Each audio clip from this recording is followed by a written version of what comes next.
இன்னைக்கு எல்லாருக்கும் என்ன தேவை இருக்கு, என்ன கேட்டுட்டு இருக்கோம்? ஒரே ஒரு விஷயம், ஆரோக்கியம் தான். ஆனா ரெண்டு விஷயம் சொல்லுவாங்க நம்ம பெரியவங்க. மனச்சிக்கல் இல்ல, மலச்சிக்கல் இல்ல அப்படின்னா ஹெல்த்தியா இருக்க முடியும், ஆரோக்கியமா இருக்க முடியும் அப்படின்ட்டு அவங்க ரொம்ப குறிப்பா சொல்றது. மனம் சம்பந்தமான பிரச்சனைகள் ஒருத்தருக்கு இல்லாம இருக்கிறது, மலம் கழியறதுல ஃப்ரீயா ஸ்டூல் போகணும், டாய்லெட் போறது ஃப்ரீயா இருக்கும். இது ரெண்டுத்துக்கும் ரொம்ப முக்கியத்துவம் கொடுத்தாங்க. ஆனா இன்னைக்கு ரெண்டு இடத்துலயுமே ரெண்டுத்துலயுமே எல்லாருக்கும் பிரச்சனை இருக்கு. ஜெனரலா நம்ம என்ன நினைக்கிறோம் அப்படின்னா, மென்டல் அப்படின்னா பைத்தியம் பிடிச்சவங்க தான் மென்டல், அவங்களுக்கு தான் மென்டல் ஹெல்த் சரியில்லை அப்படின்னு நினைக்கிறோம். ஆனா இந்த செஷன் உங்களுக்கு கண்டிப்பா ஒரு அவேர்னஸ் கொடுக்கும். இது பைத்தியக்காரங்க மென்டல் மட்டும் மென்டல் கிடையாது, நம்ம ஒவ்வொருத்தருமே மென்டலா தான் இருக்கும். அதாவது மனம் சம்பந்தமான ஏதோ ஒரு பிரச்சனையில இருக்கும் அப்படிங்கிறது தெரிஞ்சுக்கணும். அதாவது ஒரு விஷயம் என்ன அப்படின்னு தெரிஞ்சதுன்னா அதுக்கு ஒரு தீர்வை கொடுக்க முடியும். ஒரு பிரச்சனையோட காரணம் என்ன, ஒரு பிரச்சனை என்ன இருக்கு, பிரச்சனைக்கான வேர் காரணம் என்ன அப்படின்னு தெரிஞ்சதுன்னா அந்த பிரச்சனையை சரி பண்றதுக்கான ஒரு விஷயத்தை நோக்கி நாம போக முடியும். அப்ப இங்க ஃபர்ஸ்ட் என்ன தெரியணுங்க, நமக்கு என்ன பிரச்சனை இருக்குங்கிறது தெரியும். அதுவே நிறைய பேருக்கு தெரியாம இருக்கிறது தான் பிரச்சனை. அப்ப இந்த மனம் சம்பந்தமா என்ன மாதிரி எல்லாம் நமக்கு பிரச்சனை இருக்கு அப்படின்ட்டு யோசிக்கும் போது, ஆஹா இதுல இவ்வளவு இருக்கா அப்படின்ட்டு போகுது. ஆக்சுவலி நேற்றுக்கு செஷன்லயே உங்கள்கிட்ட ஒரு ஐடியா கேட்கணும்னு இருந்தேன். இன்னைக்கு என்ன செஷன் எடுக்கணும் அப்படின்ட்டு காலையில மெடிக்கல் ஃபீல்டுல இருக்கிற ஒருத்தங்கள்ட்ட கேட்கறேன். கேட்கும்போது, சார் இப்ப எல்லாருக்கும் மனம் சம்பந்தமான பிரச்சனை அதிகமா இருக்குங்க சார், நீங்க இது வரைக்கும் அதை டச் பண்ணாத சப்ஜெக்டா இருக்கு, எடுங்க சார் அதை பத்தி அப்படின்னாங்க. ஓகே அப்படின்ட்டு நன்றி சொல்லிட்டு இந்த செஷனுக்கான கருவை கொடுத்த அவங்களுக்கு நன்றி கூறி இதை ஆரம்பிக்கிறேன். இப்ப என்ன பிரச்சனை கொஞ்சம் தெளிவா பார்ப்போம். இன்னைக்கு ஒரு வித்தியாசமான முயற்சியா என்ன செய்ய போறோம்னா, நம்ம ஒரு புத்தகம் வாங்கி என்ன செய்வோம், கடைசியில என்ன இருக்கு அப்படின்னு பார்ப்போம். அதே மாதிரி இன்னைக்கு என்ன செய்ய போறோம்னா, ஃபர்ஸ்ட் தீர்வு என்ன, ஒரு பிரச்சனையோட பேசிக் ரீசனை பார்த்து தீர்வு என்ன அப்படிங்கிறத நாம கண்டுபிடிச்சிட போறோம். கண்டுபிடிச்சிட்டு அதுக்கப்புறமா நாம பிரச்சனைக்கு காரணம், பிரச்சனைக்குள்ள என்ன அப்படின்னு பார்ப்போம். இப்போ இந்த மென்டல் ஹெல்த் அவேர்னஸ்னா என்ன, எதுக்காக நாம இந்த செஷன் அட்டன் பண்ணணும் ஃபர்ஸ்ட் தெரிஞ்சுக்கணும். மென்டல் ஹெல்த்ங்கிறது வெறும் மைண்ட் மட்டும் கிடையாது, நம்ம உணர்வுகள், உணர்ச்சிகள். என்னங்க, கோபம் வருது, சோகம் வருது, துக்கம் வருது, பயம் வருது, ஒவ்வொன்றும் ஒவ்வொரு விதமான உணர்வுகள் இருக்கு. இந்த எமோஷன்ஸ், அந்த எமோஷன்ஸ் பாதிக்குது. மைண்டுங்கிறது என்னங்க, நம்ம என்ன ஓட்டம் தான் ஜெனரலா சொல்லுவோம், கண்டதை யோசிச்சுட்டு இருக்கும். இன்னைக்கு ஒரு நாளைக்கு ஜெனரலா சராசரியா ஒரு மனிதருக்கு 60,000 எண்ணங்கள் ஓடுது அப்படிங்கிறாங்க. அந்த 60,000 எண்ணங்கள் ஓடும்போது அத நாம எப்படி மேனேஜ் பண்றோம், நெகட்டிவா யோசிக்காம பாசிட்டிவா எப்படி யோசிக்கிறோம், இப்படிங்கிற சில விஷயங்கள் தான் நமக்கு நம்ம மென்டல் ஹெல்த் தீர்மானிக்குது. அடுத்தது ரிலேஷன்ஷிப். இன்னைக்கு எதுக்கு எடுத்தாலும் சண்டை சச்சரவு, பிரச்சனை, ஒத்து போகாம இருக்குது. இதே மாதிரி விஷயங்கள்லாம் குடும்பத்துக்குள்ள நடக்குது. இது கணவன் மனைவி ஆகட்டும், மாமியார் மருமகளாகட்டும், அக்கா தங்கி தங்கச்சி, அண்ணன் தம்பி, அப்பா புள்ள, எல்லா இடத்துலயுமே இந்த ரிலேஷன்ஷிப்ல ஒரு பிரச்சனை வருது. அந்த புரிஞ்சுக்கல, என்ன நீ புரிஞ்சுக்கல, ஒன்னு நான் புரிஞ்சுக்கல அப்படின்னு சொல்லுவோம். அது மாதிரி ரெசிலியன்ஸ். ரெசிலியன்ஸ் அப்படின்னா மீள் உருவாக்கும். ஒரு பிரச்சனை இருக்கு, அதுல இருந்து நம்ம வெளில வர முயற்சிக்கிறோம், வெளில வரோம். அந்த பிரச்சனையை எப்படி கையாண்டு எப்படி வெளில வரும், வெளில வந்ததுக்கு அப்புறம் நாம எப்படி அதுக்கு ரியாக்ட் பண்றோம். ஒரு சண்டை போட்டு முடிச்சிருவோம், சண்டை போட்டு முடிச்சதுக்கு அப்புறம் சமாதானம், சமாதானம், சமாதானம் அப்படின்னு எப்படி பெட்டரா போறோம் அப்படிங்கிறது வெல்பீயிங். இது எல்லாம் சேர்ந்து நம்ம மன ஆரோக்கியத்தை நாம் எப்படி நிர்வகிக்கிறோம் அப்படிங்கிறது தான். இப்ப இந்த ஹெல்த்தி மைண்ட் தான், நம்ம மனம் ஆரோக்கியமா இருந்தா தான் நம்ம வாழ்க்கைய தரமா வடிவமைச்சுக்க முடியும். மனம் சுத்தமா இல்ல, மனத்துல ஏதோ பிரச்சனை இருக்கு, பயம் இருக்கு, கவலை இருக்கு, கோபம் இருக்கு, டென்ஷன் ஸ்ட்ரெஸ் இருக்கு, சந்தேக புத்தி இருக்கு, இதெல்லாம் இருந்ததுன்னா என்னங்க, வாழ்க்கை மகிழ்ச்சிகரமா இருக்குமா? இருக்கவே இருக்காது. அப்ப நமக்கு இது அவசியம். இப்ப இந்த செஷன்ல நாம என்ன பார்க்க போறோம்னா, ஏன் மக்கள் நிறைய இப்ப கம்ஃபர்ட் ஜோன் இருக்கு.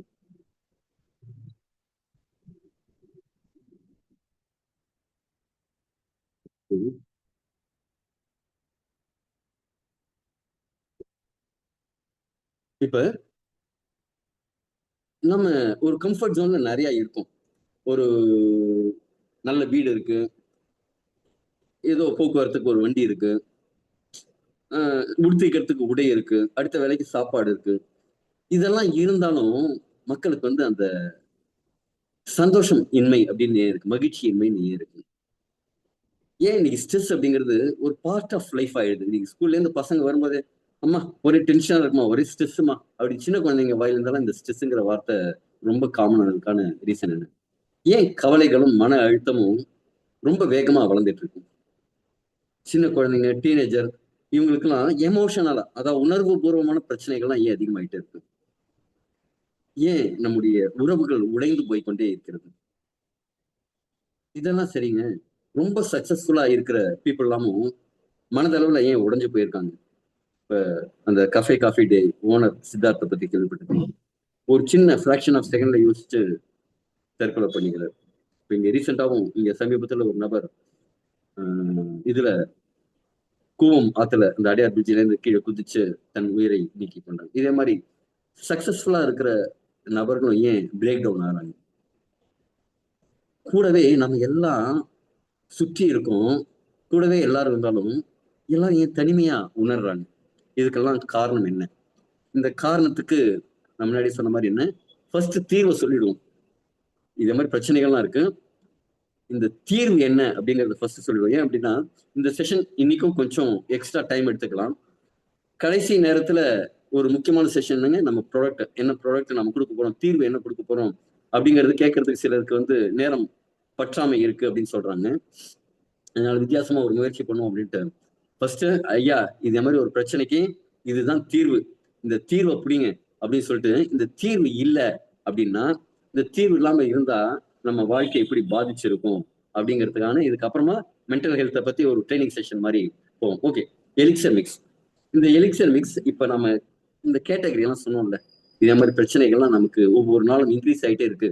அதுல இருந்து வெளில வர்றதுக்கு இதுல என்ன இருக்கு, அப்படி எப்படி இவர் யாரையா பெரிய பிஸ்தா, இவர் என்னையா வந்து செஞ்சிட போறாரு அப்படின்னு கேட்போம்ல, அதே மாதிரி இந்த எலிக்சர் மிக்ஸ்ங்கிறது நம்ம மென்டல் வெல்னஸை எப்படி சப்போர்ட் பண்ணுதுன்னு பார்ப்போம். அதோட ஜெனரல் ஹெல்த்துக்கும் இது எப்படி சப்போர்ட் பண்ணுதுங்கிற பார்ப்போம். இதுல இருக்கிற டிச்சிலியா காட்டிடுவோம். இது என்னன்னா, அமேசான் பகுதியில, பிரேசில் நாட்டுல இருக்கிற அமேசான் மழைக்காடுகள் இருக்கிற பகுதியில விளையக்கூடிய ஒரு குறு மர வகை தாவரம். இந்த மரப்பட்டைகளை தான் இந்த மருத்துவ குணங்கள் இருக்குன்னு எடுத்து யூஸ் பண்ணிட்டு இருக்காங்க. யாருன்னா, கிட்டத்தட்ட பல 100 ஆண்டுகளா அங்க இருக்கிற பழங்குடியினர், அங்க இருக்கிறவங்களுக்கு துப்பி இந்தியன்ஸ்னு பேர். இந்த துப்பி இந்தியன்ஸ் அப்படின்னா ஆக்சுவலி உலக மக்கள் பார்வையில அப்பெல்லாம் இந்தியர்கள் அப்படின்னா மிகப்பெரிய ஞானவான்களாகவும், மிகப்பெரிய ஜீனியஸாகவும், மிக சக்தி வாய்ந்ததாகவும், மிக பொருளாதாரத்தில் மிகச் சிறந்தவர்களாகவும் அப்படிதான் அவங்களுக்கு மைண்ட் செட் இருந்தது. இப்ப இங்கிலீஷ் காரங்க வந்து இந்த பிரிட்டிஷ் ஏகாதிபத்தியம் வந்து நம்மளை சுரண்டி எடுத்துட்டு போயிட்டு கடைசியில் அவங்க எப்படி ப்ரொஜெக்ட் பண்ணியிருக்காங்கன்னா, ஒரு ஏழை நாடு, இங்க பாம்பாட்டிகள் தான் இருப்பாங்க, ஏழை மக்கள் தான் இருப்பாங்க அப்படின்ட்டு. Excuse me. இதே மாதிரி ஏழை மக்கள் தான் இருப்பாங்க அப்படின்ட்டு ஒரு உருவகப்படுத்திட்டாங்க. ஆனா பல உலக நாடுகள் இந்தியா எங்கப்பா இருக்கு, இந்தியா எங்கப்பா இருக்கு அப்படின்ட்டு தேடிட்டு இருந்தாங்க. ஏன்னா இங்க இருந்து எடுத்து போற வாசனை திரவங்கள், மசாலா பொருட்கள், பட்டு துணிகள், இதே மாதிரி இதுக்கெல்லாம் அவ்வளவு வரவேற்பு இருந்ததும். அப்ப இவங்க அங்க இருக்கிற காட்டுவாசிகள், ஆதிவாசிகள் எல்லாம் பாக்குறாங்க, பழங்குடியினர் எல்லாம் பார்த்தா நல்ல வசீகரமும், ஆஜானுபாவும், ரொம்ப திறமைசாலியாவும், அப்படியே எனர்ஜெட்டிக்காவும் இருக்காங்க. உடனே என்ன பேர் வைக்கிறாங்கன்னா, அந்த அங்க இருக்கிறவங்க துப்பி இந்தியன்ஸ்னு வச்சுறாங்க. அந்த துப்பி வாழ் இந்தியர்கள் அப்படின்னு வச்சுறாங்க. அந்த அளவு அவங்களுக்கு ஸ்டெமினாவை கொடுத்தது என்னன்னா, இந்த மரத்தோட பட்டை. இதுல ரிச் இன் ஆன்டி ஆக்சிடென்ட்ஸ்னு சொல்லுவாங்க. அதாவது நம்ம உடம்புல ஃப்ரீ ரேடிகல்ஸ்னு ஒன்று உருவாகும். அதாவது ஆக்சிஜனுக்கு வந்து ஒரு பக்க விளைவுகள் ஒன்று இருக்கு. அதனால சில ஃப்ரீ ரேடிகல்ஸ் உருவாகும். அந்த ஃப்ரீ ரேடிகல்ஸை எதெல்லாம் சரி பண்ணுவோமோ அது ஆன்டி ஆக்சிடென்ட். ஆக்சிஜன் ஏற்றத்தை எதிர்க்கக்கூடிய பண்பு உள்ளவை அப்படின்னு சொல்லுவாங்க. அது இதுல நிறைய இருக்கு. இதுல என்ன அப்படின்னா, அதெல்லாம் விட எனர்ஜி நிறைய இருக்கு. சோர்வு இல்லாம ஒருத்தர பிசிக்கல் ஸ்ட்ரென்த் எனர்ஜியா வச்சுக்கிறதுக்கான நிறைய விஷயங்கள் இதுல இருக்கு. ஒட்டுமொத்த ஆரோக்கியத்துக்கு நல்லா இருக்கு. ஹெல்தி சர்க்குலேஷன், நம்ம ரத்த ஓட்டம் அப்படிங்கிறது ஓடணும். அதுக்கு ரத்த குழாய்கள் சுத்தமா இருக்கணும், நரம்பு மண்டலம் நல்லா இருக்கணும். அதுக்கெல்லாம் இது சப்போர்ட் பண்ணுது. இது மென்டல் ஹெல்த்துக்கு, நம்முடைய மனம் சம்பந்தமான ஆரோக்கியத்திற்கு இது எவ்வாறு உதவுதுன்னு பார்ப்போம். ஒரு அலர்ட்டா வச்சுக்கிறதுக்கு, எது செஞ்சாலும் அலர்ட்டா இருக்கணும்ப்பா அப்படின்னு சொல்லுவாங்கல்ல, அதே மாதிரி அலர்ட்டா இருக்கிறதுக்கு இந்த ட்ரிச்லியா கட்டிக்குவா இதுல இருக்கிற கட்டுபைன் அப்படிங்கக்கூடிய ஒரு அல்கலாய்ட்ஸ் இல்ல பிளாவனாய்ட்ஸ் அது வந்து சப்போர்ட் பண்ணுது. ஒரு அலர்ட்டா இப்ப வேட்டைக்கெல்லாம் போறாங்க, அவங்க என்ன செய்யணுங்க, எப்ப பார்த்தாலும் அலர்ட்டா இருக்கணும். ஏதாவது துரத்தினாலும் அலர்ட்டா இருக்கணும், இவங்க துரத்திட்டு போகணும்னாலும் அலர்ட்டா இருக்கணும். அந்த ஃபிராக்ஷன் ஆஃப் செகண்ட்ல முடிவு எடுக்கிறது அதெல்லாம் வேணும் அப்படின்னா அதுக்கு இது சப்போர்ட் பண்ணுது. எமோஷனல் பேலன்ஸ் இன்னைக்கு நிறைய பேருக்கு ஒரு கோபம் வந்ததுன்னா கட்டுப்படுத்த தெரியல, பயம் வந்ததுன்னா அதை ஹேண்டில் பண்ண தெரியல, ஒரு பிரச்சனை வந்ததுன்னா அதை ஹேண்டில் பண்றது தெரியல. அப்ப என்னன்னா அந்த எமோஷனல் பேலன்ஸ் இருந்ததுன்னா நல்லா இருக்கும், அதுக்கு இது சப்போர்ட் பண்ணும். ஸ்ட்ரெஸ் கோப்பிங், ஸ்ட்ரெஸ் நம்ம மன அழுத்தத்தை கட்டுப்படுத்துறது இப்படி, அதுக்கு இது சப்போர்ட் பண்ணுது. இன்னைக்கு நிறைய பேர் உடல் சோர்வா இல்லாம சுறுசுறுப்பா இருப்பாங்க, ஆனா மனதளவுல சோர்வா என்னத்த செஞ்சு இந்த என்னத்த கணவன் என்னத்த செஞ்சு என்னத்த போய் அப்படின்ட்டு அந்த ஒரு மனசோர்வு வந்துருதுல, அந்த மனசோர்வுல இருந்து வெளியில வர்றதுக்கு இது சப்போர்ட் பண்ணுது. காக்னிட்டிவ் பெர்ஃபார்மன்ஸ், ஒரு யோசிக்கணும், ஒரு தீவிரமா யோசிக்கணும், ஒரு கூர்ந்து ஆராயணும். இப்ப இந்த செஸ் விளையாடுறவங்க எல்லாம் எப்படி விளையாடுவாங்கன்னா, எதுக்கு ஒரு ஸ்டெப் எடுத்து வச்சாங்கன்னா வேற வேற விதமா யோசிப்பாங்க. ஏய் நான் இப்படி வச்சா அவன் அப்படி வைப்பானா, அதுக்கடுத்து அவன் எப்படி வைப்பான், அதுக்கடுத்து இவன் எப்படி வைப்பான், சரி இந்த காயினுக்கு பதிலா நான் இந்த காயின் எப்படி வச்சேன்னா அவன் எப்படி மூவ் பண்ணுவான் அப்படின்ட்டு அவங்க மனதளவுல பல்வேறு காம்பினேஷன்ஸ்ல யோசிப்பாங்க. அதற்கு மூளை ஆரோக்கியம் கரெக்டா இருக்கணும், அவங்க மன கூர்ந்து கவனிக்கணும், அதுக்கு வந்து இது சப்போர்ட்டா இருக்கும். டோட்டலா மென்டல் டயர்ட்னஸ் சரி பண்றதுக்கும், ஸ்ட்ரெஸ் மூலமா வரக்கூடிய சோர்வுகளை நீக்கிறதுக்கும், மோட்டிவேஷன் சில பேருக்கு இல்லாம ஒரு லோ செல்ஃப் எஸ்டீமோட இருப்பாங்கல்ல, அவங்களுக்குலாம் இது ரொம்ப சப்போர்ட்டிவா இருக்கும். அடுத்து செரோனா ரெப்பன் சாப்பால்மெட்டோ, இது ஜென்ரலா என்னன்னா ப்ராஸ்டேட் ஹெல்த்தை இம்ப்ரூவ் பண்றதுக்கு சப்போர்ட் பண்ணுது. இன்னைக்கு வயதாக வயதாக ப்ராஸ்டேட் வீக்கம் அப்படிங்கிறது வந்து இந்த ப்ராஸ்டேட் வீக்கத்தை சரி பண்றதுக்கு இது ரொம்ப சப்போர்ட்டிவா இருக்கு. யூரினரி ஹெல்த், யூரினரி பிளாடர் ஸ்ட்ராங்கா இருக்கிறதுக்கு, யூரினரி பிளாடர் அப்படிங்கும்போது நம்ம சில சமயம் என்ன செய்யறோம்னா அர்ஜென்ட்டா பாத்ரூம் வரும், அடக்கி அடக்கி வச்சுப்போம். அதுல இருக்கிற ரிசப்டர்ஸ் எல்லாம் அடக்கி வைக்க அது கொஞ்சம் செயல் இழக்க ஆரம்பிக்கும். கொஞ்சம் இவன் என்ன எப்ப பார்த்தாலும் நம்ம சொல்றோம், நம்ம சொன்ன பேச்சு கேட்க மாட்டேங்கிறான் அப்படின்னு சும்மா இருக்க ஆரம்பிச்சோம். அப்ப என்ன ஆகும், அதோட வால் வீக் ஆகும், யூரின் அதுல இருக்க வால் வீக் ஆகும். அப்ப என்ன ஆகும், யூரினரி ரிட்டென்ஷன் ஆகும், யூரின் தங்கியே போற மாதிரி எல்லாம் ஆகும். அப்ப இது என்ன செய்யணும்னா இந்த யூரினரி பிளாடருக்கு சப்போர்ட் பண்ணும் ஸ்ட்ராங்கா இருக்கிறதுக்கு, யூரினரி போகக்கூடிய பாதையில இருக்கிற கிருமிகளை கொள்றதுக்கும் அந்த பாதையை பலப்படுத்துறதுக்கும் சப்போர்ட் பண்ணும். ப்ராஸ்டேட் ஹெல்த்தை மேம்படுத்தும் போது அதனால வரக்கூடிய அழுத்தத்தினால வரக்கூடிய சிறுநீர் ஃப்ளோ கம்மியாகிற பிரச்சனை எல்லாமும் சரி பண்ணும். இது தவிர ஹார்மோன்களை சமநிலைப்படுத்தும், குறிப்பா டெஸ்டோஸ்டெரான் ஹார்மோன் சமநிலைப்படுத்துறதுக்கு இது ரொம்ப சப்போர்ட்டிவா இருக்கு. இதுல இருக்கிற ஸ்டெரால்ஸ், ஃபேட்டி ஆசிட்ஸ் இதெல்லாம் ஆரோக்கியத்தை கொடுக்குது, நல்ல ஒரு ஹெல்த்தை கொடுக்கக்கூடியது, வயதாகும் தன்மையை குறைக்கக்கூடியது. அதாவது இயற்கையா ஆரோக்கியமான வயதாகும், அதாவது நாம வயதாகிறதுங்கிறது என்ன, சீக்கிரமா நரைச்சு போறது, சீக்கிரமா சுருக்கம் வருது, அதே மாதிரி விஷயம்லாம் நடக்குதுன்னு அப்படி இல்லாம என்ன ஏஜ்க்கு என்ன நடக்கணும் அதே மாதிரி ஆரம்பிக்கும். அடுத்தது கூக்குர்பிட்டா மஸ்டா அப்படிங்கக்கூடிய குரூப்ல பம்கினோட விதைகள், இது எங்க கிடைக்குதுன்னா நம்ம ப்ராடக்ட்ல எங்க இருந்து எடுக்கிறாங்கன்னா நம்ம தமிழ்நாட்டுல இருந்து ஆந்திரால இருந்து இதே மாதிரி இங்கே கிடைக்கிறது இல்லை. பகமா தீவுகள்ல விளையக்கூடிய, ஏன்னா அங்க உயர்தர ஊட்டச்சத்து மிகுந்த, அங்க மண்வளம் அவ்வளவு நல்லா இருக்கு, அங்க அந்த மண்வளத்துல விளையக்கூடிய பரங்கி காய்கள் ரொம்ப அதீத சக்தி வாய்ந்த நுண்ணூட்டச்சத்துக்களை கொண்டு இருக்குங்கிறதுனால அங்கிருந்து எடுத்த அந்த பரங்கி விதைகளை யூஸ் பண்றாங்க. இதுல வந்து மெக்னீசியம், ஜிங்க், புரதச்சத்து, ஒமேகா 3 இதே மாதிரி அவசியமான ஊட்டச்சத்துக்கள்லாம் அதிகமா இருக்கு. இது வந்து ஹார்ட் ஹெல்த், இதயத்தோட நலத்தை பேணுவதற்கு ரொம்ப சப்போர்ட்டிவா இருக்கு. இம்யூன் ஃபங்க்ஷன், நோய் எதிர்ப்பு சக்தியை அதிகப்படுத்தி கொடுக்குது. நல்ல ஒரு ஆழ்ந்த தூக்கத்துக்கு, நித்திரைக்கு இது உதவியா இருக்கு. இதுல இருக்கிற ஒமேகா 3 போன்ற ஹெல்தி ஃபேட்ஸ், புரதச்சத்தெல்லாம் செல் லெவல்ல செல் ஆரோக்கியமா இருக்கிறதுக்கு சப்போர்ட் பண்ணுது. இது மனதளவில் எப்படி சப்போர்ட் பண்ணுதுன்னா, மன ஆரோக்கியத்துக்கு எப்படி ரொம்ப இம்பார்ட்டண்டா இருக்குன்னா, நர்வஸ் சிஸ்டம், நம்முடைய நரம்பு மண்டலத்தை அமைதிப்படுத்துறதுக்கு இது உதவியா இருக்கு. பிரெயின் ஹெல்த்தியான பிரெயின் ஃபங்க்ஷனுக்கு இது உதவியா இருக்கு. தூக்கத்தோட தரத்தை உயர்த்துவதற்கு இது சப்போர்ட் பண்ணுது. இதுல இருக்கிற மெக்னீசியம் தூக்கத்தரம் மேம்படுறதுக்கு உதவியா இருக்கும். நம்முடைய உணர்வுகளை சமநிலையில வச்சுக்கிறதுக்கு உதவியா இருக்கு. மன அழுத்தத்திலேருந்து, கவலைகள்லேருந்து மீளுவதற்கு, அதுல இருந்து பிரச்சனைகள்லேருந்து வெளில வந்து மனசை அமைதியா வச்சுக்கிறதுக்கு இது சப்போர்ட்டிவா இருக்கு. அடுத்தது நெருஞ்சியல் முள், இதோட முக்கியமான செயல்பாடு என்னன்னா ஒரு ஸ்டெமினாவை இன்க்ரீஸ் பண்ணி கொடுக்கறது, விட்டாலிட்டியை இன்க்ரீஸ் பண்ணி கொடுக்கறது. விட்டாலிட்டி அப்படிங்கும் போது ஆண் தன்மையை அதிகரிக்கிறதுங்கிறதும் இதுல இருக்கும்.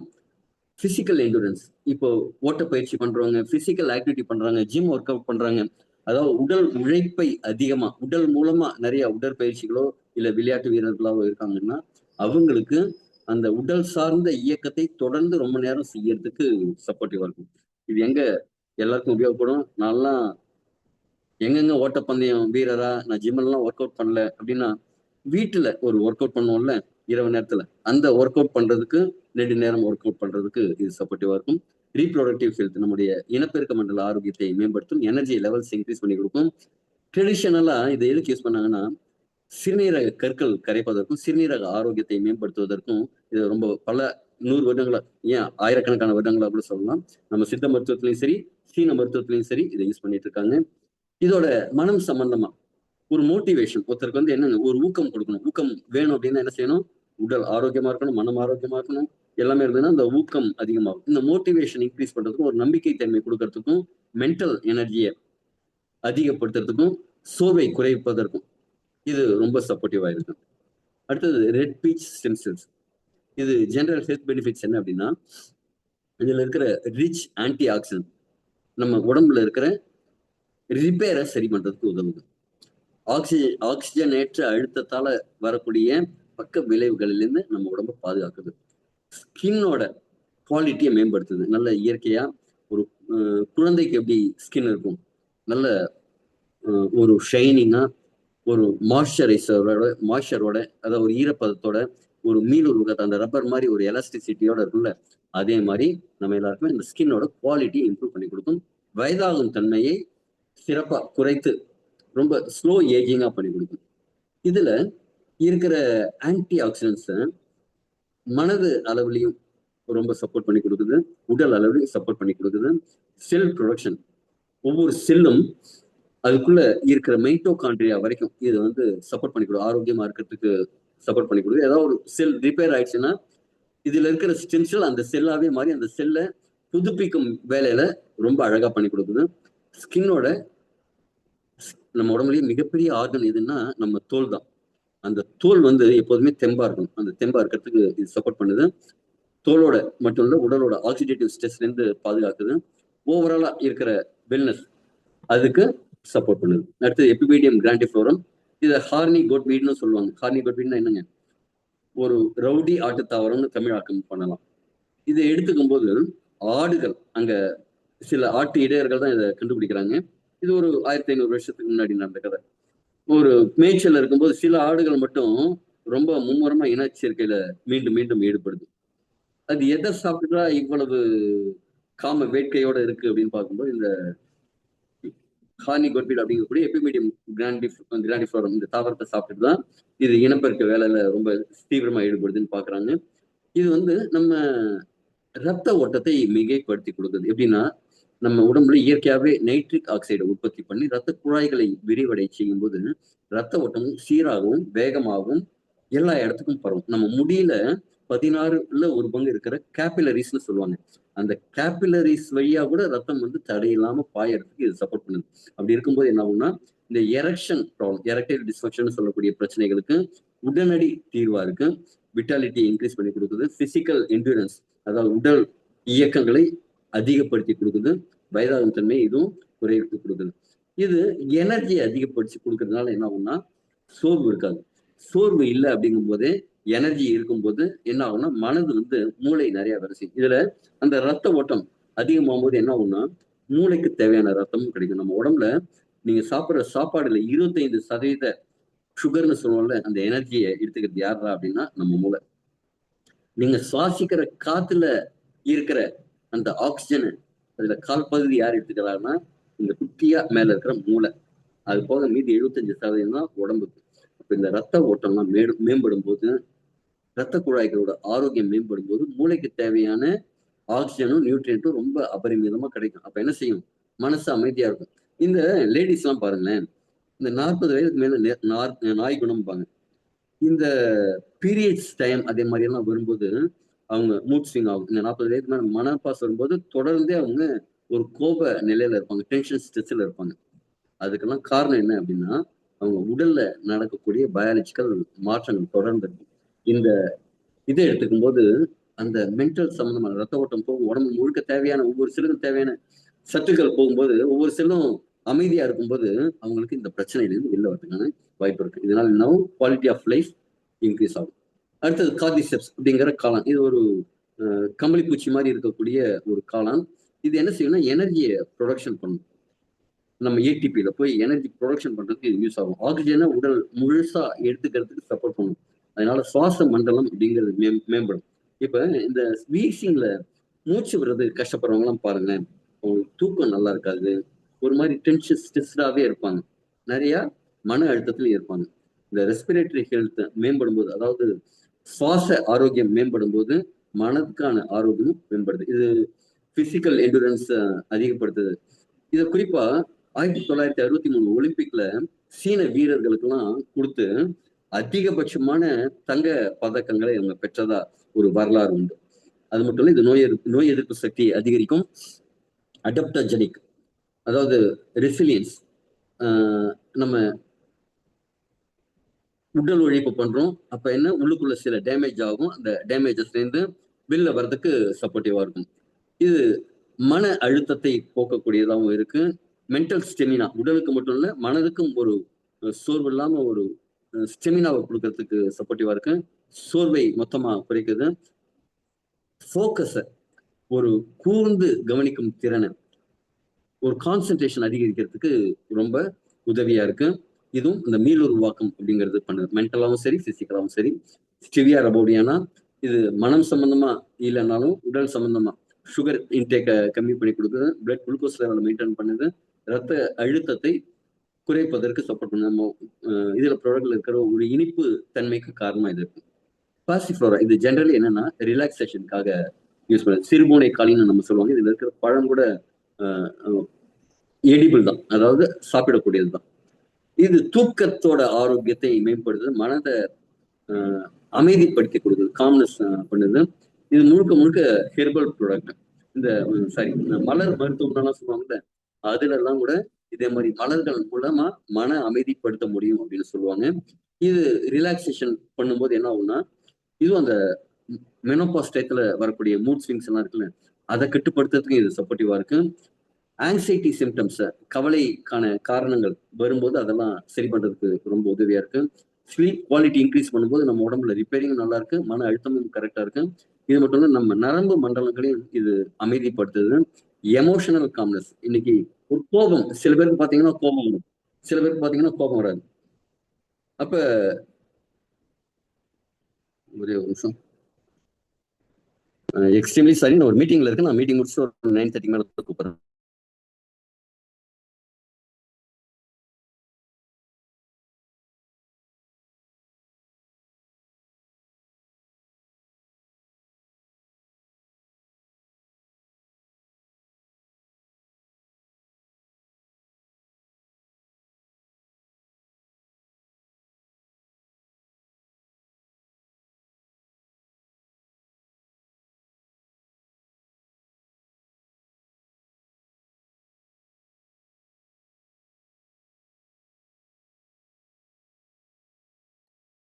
Extremely sorry.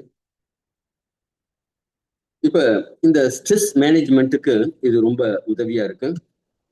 ஜப்டிகாபா, இது இதுல இருக்கிற ஆந்தோசைனிஸ் ரிச் இன் ஆன்டி ஆக்சிடென்ட். அது மட்டும் இல்ல, இதுல இருக்கிற விட்டமின் சி அதிகமா இருக்கிறதுனால உடம்புல கிளென்சிங் ப்ராசஸ ரொம்ப அழகா பண்ணி கொடுக்குது.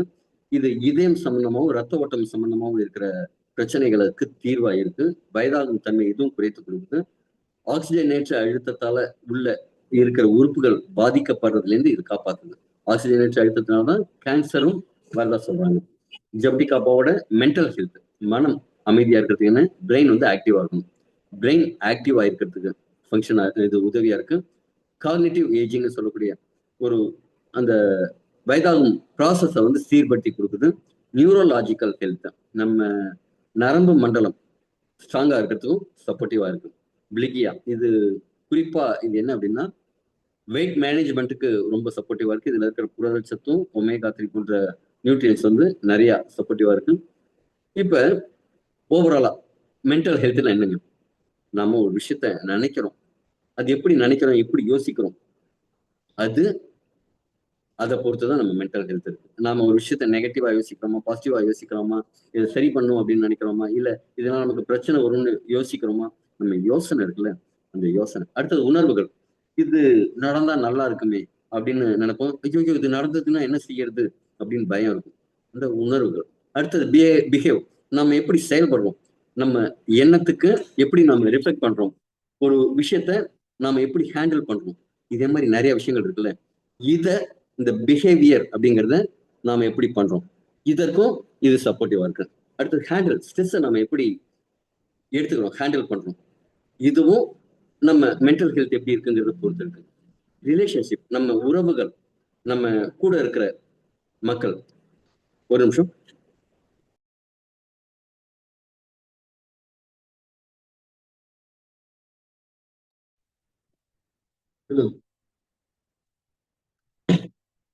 நம்ம நமக்கு வரக்கூடிய பிரச்சனைகளை எப்படி கையாளுறோம், அதுவும் ரொம்ப முக்கியமான காரணமா இருக்கு. ரிலேஷன்ஷிப்ஸ, நம்ம உறவுகளை எப்படி நாம உருவாக்குறோம், எப்படி இன்க்ரீஸ் பண்றோம், அதை பொறுத்து இருக்கு. நம்ம எப்படி தீர்மானங்கள் எடுக்கிறோம், ஒரு முடிவை எப்படி எடுக்கிறோம், ஒரு பிரச்சனைன்னு வந்ததுன்னா அதற்கு எப்படி நம்ம தீர்வு எடுக்கிறோம், முடிவு எடுக்கிறோம், அதை எப்படி நம்ம ஹேண்டில் பண்றோம். வாழ்க்கை அப்படிங்கிறது நிறைய சேலஞ்சஸோட இருக்கு. அந்த சேலஞ்சஸ்ல இருந்து நாம எப்படி வெளியே வரும், இதெல்லாம் நம்ம மென்டல் ஹெல்த் எப்படி இருக்கு அப்படிங்கறத பொறுத்துதான் அமையும். ஏன் இந்த மென்டல் ஹெல்த் ரொம்ப முக்கியமா இருக்கு, நாம வாழ்க்கையை அமைதியா வாழணும் இல்லைங்களா. நல்ல நம்ம ஒரு சமூகத்துல இருக்கோம், அங்க கோபத்தோடையோ பயத்தோடையோ டென்ஷனோடையோ அவங்களோட பழக முடியாது. ஒரு சந்தோஷமான வாழ்க்கை வாழறதுக்கு நாம என்ன செய்யணுங்க, ஒரு சூழ்நிலை நம்ம சமூகத்தை அமைதியா வச்சிருக்கோம். நம்ம எடுக்கிற முடிவுகள், ஒரு சில முடிவு நம்ம தவறா எடுக்கிறதுனால நம்ம வாழ்க்கையை மாறி போயிருத பார்க்கணும். ஒரு சரியான முடிவு எடுக்கிறதுனால சில சமயம் வாழ்க்கை உயர்ந்த உச்சத்தை தொடர்ந்து பார்க்கணும். அப்ப இந்த டெசிஷன் மேக்கிங் அப்படிங்கிறது எப்படிங்க, நம்ம மென்டல் ஹெல்த்தை பொறுத்து தான் இருக்கு, மன ஆரோக்கியத்தை பொறுத்து தான் இருக்கு. இப்போ ஒருத்தர் வேலை செய்யறாரு, அந்த வேலை செய்யும் போது மனம் சம்பந்தமான பிரச்சனையோட அவர் செய்யறாருன்னா அவரால் எப்படிங்க ஒரு பெட்டர் ரிசல்ட்டை கொடுக்க முடியும், ஒரு சரியான ஒரு அந்த பணியை எப்படி திறம்பட செய்ய முடியும், முடியாது இல்லைங்களா. அதே மாதிரி ஃபேமிலி லைஃப்பை நாம மகிழ்ச்சியா வாழணுமா இல்லை துக்கமா வாழணுமா, நம்ம மனம் ஆரோக்கியமா இருந்தா தான் மனசை, நம்ம வாழ்க்கையை மகிழ்ச்சிகரமா வச்சுக்க முடியும். இந்த மாதிரி பிசிக்கல் ஹெல்த்துக்கு நம்ம மனம் அமைதியா இருந்தா தான் பிசிக்கல் ஹெல்த்தும் நல்லா இருக்கும். நாம நிறைய விஷயத்துல செட்பேக் இருக்கும். இது உடல் அளவையும் சரி, மனதளவையும் சரி, பொருளாதார அளவுலையும் சரி, உறவுகள் ரீதியாகவும் சரி, நிறைய செட்பேக்ஸ் இருக்கும். அந்த செட்பேக்ஸ்ல இருந்து வெளில வரணும் அப்படின்னா நம்ம மனம் சம்பந்தமான அந்த பிரச்சனைகள்ல இருந்து வெளில வரணும். அதே மாதிரி நம்ம மகிழ்ச்சியா வாழறதுக்கு ஒரு பர்பஸ் என்ன, நம்ம வாழ்க்கைக்கான பர்பஸ் என்ன அப்படிங்கிறது முடிவு பண்றதுக்கு என்னங்க, மென்டல் ஹெல்த் நல்லா இருக்கும். மென்டல் ஹெல்த் நல்லா இல்லைன்னா நீ என்னத்த செஞ்சு என்னத்த. இப்ப 2 நாள் முன்னாடி ஒரு அப்பாயின்மெண்ட் போகும்போது அவங்க கணவர் வந்து வீட்டை சரியா நிர்வகிக்கிறது இல்லை அப்படின்ட்டு அவங்களுக்கு சொல்லும் போது, இந்த ப்ராடக்ட் எடுக்கும்போது அவங்க முகத்துல சில சில மங்குகள் மாதிரி திட்டுகள் மாதிரி சில விஷயங்கள் இருந்தது. அப்ப இதை எடுத்துக்கும் போது உங்க முகம் பொலிவாகும் அப்படின்னு சொன்னேன். சொன்ன உடனே அவங்க ரொம்ப அப்படியே அப்செட் ஆயிட்டாங்க. யாருக்காக அப்படிங்கிற மாதிரி ஒரு மாதிரி இழுத்து ஒரு மாதிரி யாருக்காக இதெல்லாம் செய்யணுங்க அப்படிங்கிற மாதிரி ஆறாங்க. இப்ப என்ன, அவங்க ரிலேஷன்ஷிப் சரியா இல்லை, அங்க இருக்கிறவங்களோட மென்டல் ஹெல்த் சரியா இல்லை. அப்ப அவங்க மேல ஒரு அவங்கள பாத்துக்கிறதுக்கே, அவங்களுக்கு மேல அவங்க ஒரு அக்கறை எடுத்துக்கிறதுக்கு கூட இல்லாம இருக்காங்க. கரெக்டுங்களா. அப்ப நம்ம மனம் சம்பந்தமான ஆரோக்கியத்தை நம்ம கண்டிப்பா எல்லா இடத்துலயும் மேம்படுத்திக்கணும். அப்படி ஆகும்போது என்ன ஆகும், அது இப்ப மன ஆரோக்கியம் மேம்பட்டு இருக்கும் போது என்ன ஆகும், நாம பாசிட்டிவா திங்க் பண்ணுவோம், நேர்மறையா எண்ணங்கள் இருக்கும், நம்முடைய எமோஷன்ஸை உணர்ச்சிகளை கட்டுப்படுத்திப்போம், நல்லா தூங்குவோம், ஒரு நம்ம உறவுகள் வந்து சீரா இருக்கும், ஸ்ட்ரெஸ் எத்தனை வந்தாலும் நம்ம அமைதியா அதை ஹேண்டில் பண்ணுவோம், நம்முடைய தோல்விகள்ல இருந்து கத்துக்க ஆரம்பிப்போம், நம்ம நம்பிக்கையை வளர்த்துப்போம், நம்ம கம்யூனிகேட் பண்றது மற்றவங்கள்ட்ட பேசும்போது அந்த கம்யூனிகேஷன் அப்படிங்கிறது ஓப்பனா இருக்கும், மூடி மறைச்சு ஒளிச்சு ஒளிவு மறைவு இல்லாம நல்ல நேர்மையா பேச ஆரம்பிப்போம். நம்ம வாழ்றது வந்து ஒரு நன்றி உணர்வோட வாழ்வோம். வாழ்க்கைய மகிழ்ச்சிகரமா நடத்துவோம். இதெல்லாம் எப்படிங்க? மென்டல் கிளாரிட்டி இருந்ததுன்னா தான். இன்னைக்கு ஆனா நிறைய பேர் என்ன இருக்காங்க? இந்த மகிழ்ச்சிகரமான இந்த வாழ்க்கையை வாழறது இல்ல. ஸ்ட்ரெஸ், கவலை, மன அழுத்தம், டிப்ரெஷன், பர்ன் அவுட் ஆயிடுறது, அப்படியே வெடிச்சிடுறது, தனிமையில இருக்கிறது, தூக்கம் சம்பந்தமான பிரச்சனைகளோட, டிஜிட்டல் அடிக்ஷன். இன்னைக்கு என்ன தூக்கம் வரலன்னு மொபைல் எடுத்து நோண்ட ஆரம்பிச்சுறாங்க. மொபைல் எடுத்து scrolling scrolling scrolling scrolling scrolling scrolling பாக்குறது. நைட்டு முழுக்க ஒரு ரீல் பார்க்க ஆரம்பிக்கிறாங்க. அந்த ஏஐ ஆட்டோமேஷன்ல ஃபுல்லா உள்ள எடுத்துட்டே போயிடுது. அப்ப என்ன ஆகுது? அவங்க அந்த டிஜிட்டல் அடிக்ஷனுக்கு அடிமையாயிடுறாங்க. ரிலேஷன்ஷிப் கான்ஃபிளிக்ட், உறவு முறைகள்ல நிறைய பிளவுகள் வந்துருது. எமோஷனலா நீங்க நிறைய பேர் பாத்தீங்கன்னா இந்த ஹிஸ்டீரியா அந்த மாதிரி கத்துறாங்க. இப்ப எங்க வீட்டுக்கு பக்கத்துல ஒரு வீட்டுல திடீர்னு பாத்தீங்கன்னா அப்படியே கத்துவாங்க. இந்த எக்ஸாஸ்ட் ஆயிடுவாங்க. உணர்வுகளை கட்டுப்படுத்த முடியாம கோபத்துல அப்படியே கத்துவாங்க. இந்த மென்டல் ஹெல்த் சேலஞ்சஸ் ஒவ்வொரு ஏஜ் குரூப்பையுமே பாதிக்குதுங்கிறாங்க. இப்ப ஸ்ட்ரெஸ் இது என்னன்னு பார்ப்போம். டென்ஷன் ஸ்ட்ரெஸ்ன்னு சொல்றோம்ல, இது என்னன்னா பாடியோட நேச்சுரல் ரெஸ்பான்ஸ். இப்ப நான் போறேன், போகும்போது ஒரு விஷயம் நடக்குது. அந்த விஷயம் நடக்கிறத மாத்த முடியாது. ஆனா அந்த விஷயத்துக்கு நான் எப்படி ரியாக்ட் பண்றேன் இதை பொறுத்துதான் இந்த ஸ்ட்ரெஸ் இருக்கு. எனக்கு முடியாது அப்படிங்கிறது எனக்கு தெரிஞ்சிடுச்சு அப்படின்னா அப்ப முடியாதுன்னு ஒத்துட்டு போயிடுவேன். எனக்கு முடியும் அப்படின்னா முடிச்சுட்டு போயிடுவேன். ஆனா எனக்கு முடியாதுங்கிறத நான் தெரியாம முடியும்னு நினைச்சிட்டு நான் அதுல செயல்படும் போது என்ன ஆகும்னா அது ஸ்ட்ரெஸ் ஆகும். உதாரணத்துக்கு இன்னைக்கு இங்க இருந்து கோயம்புத்தூர் போகணும் உதாரணத்துக்கு. அப்ப என்ன செஞ்சா முடியும்? நான் இத்தனை நேரம் 8 மணிக்கு இங்க உட்காந்துட்டு இந்த செஷன் எடுத்துட்டு இருக்கும்போது நான் போறதுக்கு கிளம்பினா முடியுமா? முடியாது. நான் 5 மணிக்கே கிளம்பி இருக்கணும், ரெடியா இருக்கணும், பேக் பண்ணிருக்கணும், போகணும். ஒரு 5 மணிக்கு ட்ரெயின் அப்படின்னா அதுக்கு எவ்வளவு முன்னாடி கிளம்பணுமோ அந்த நேரத்துக்கு நான் கரெக்டா கிளம்பி போகணும். அப்ப கரெக்டா பிளான் பண்ணி போனா போக முடியும். 5 மணி ட்ரெயினுக்கு நான் வீட்ல இருந்து 4:30 மணிக்கு கிளம்புறேன்னு வச்சுக்கோங்க. எனக்கு போறதுக்கு டிராவல் டைமே 1/2 மணி நேரம். அப்ப நான் அங்க போயிட்டு அங்க பிளாட்ஃபார்முக்கு ஓடி போய் போகணும் அப்படின்னா என்ன ஆகும்? அந்த ஸ்ட்ரெஸ் நான் தான் பில்ட் பண்றேன். அப்ப இது எங்கெல்லாம் இருக்கு அப்படின்னா ஒர்க் ப்ரெஷர், வேலை பளு காரணமா, ஃபைனான்சியல் பர்டன், வரவு எட்டனா செலவு பத்தனா, அப்ப என்ன ஆகுது? ஃபைனான்சியல் பர்டன் இருக்கு. ஃபேமிலி ரெஸ்பான்சிபிலிட்டி, வீட்டுக்கு அது செய்யணும், இதை செய்யணும், பையனுக்கு படிக்க வைக்கணும், பொண்ணுக்கு கல்யாணம் பண்ணி வைக்கணும், இந்த மாதிரி ரெஸ்பான்சிபிலிட்டி இருக்குல்ல, இதனாலையும் ஸ்ட்ரெஸ் அதிகமாகுது. இப்போ பசங்களுக்கு அகாடமிக் காம்படிஷன், ஃபர்ஸ்ட் ரேங்க் வந்தே ஆகணும், நீட் தேர்வு படிச்சு பாஸ் பண்ணி ஆகணும், இந்த என்ட்ரன்ஸ் எக்ஸாம் படிச்சாகணும், அவங்களுக்கு அகாடமிக் காம்படிஷன்ல ஒரு ஸ்ட்ரெஸ் இருக்கு.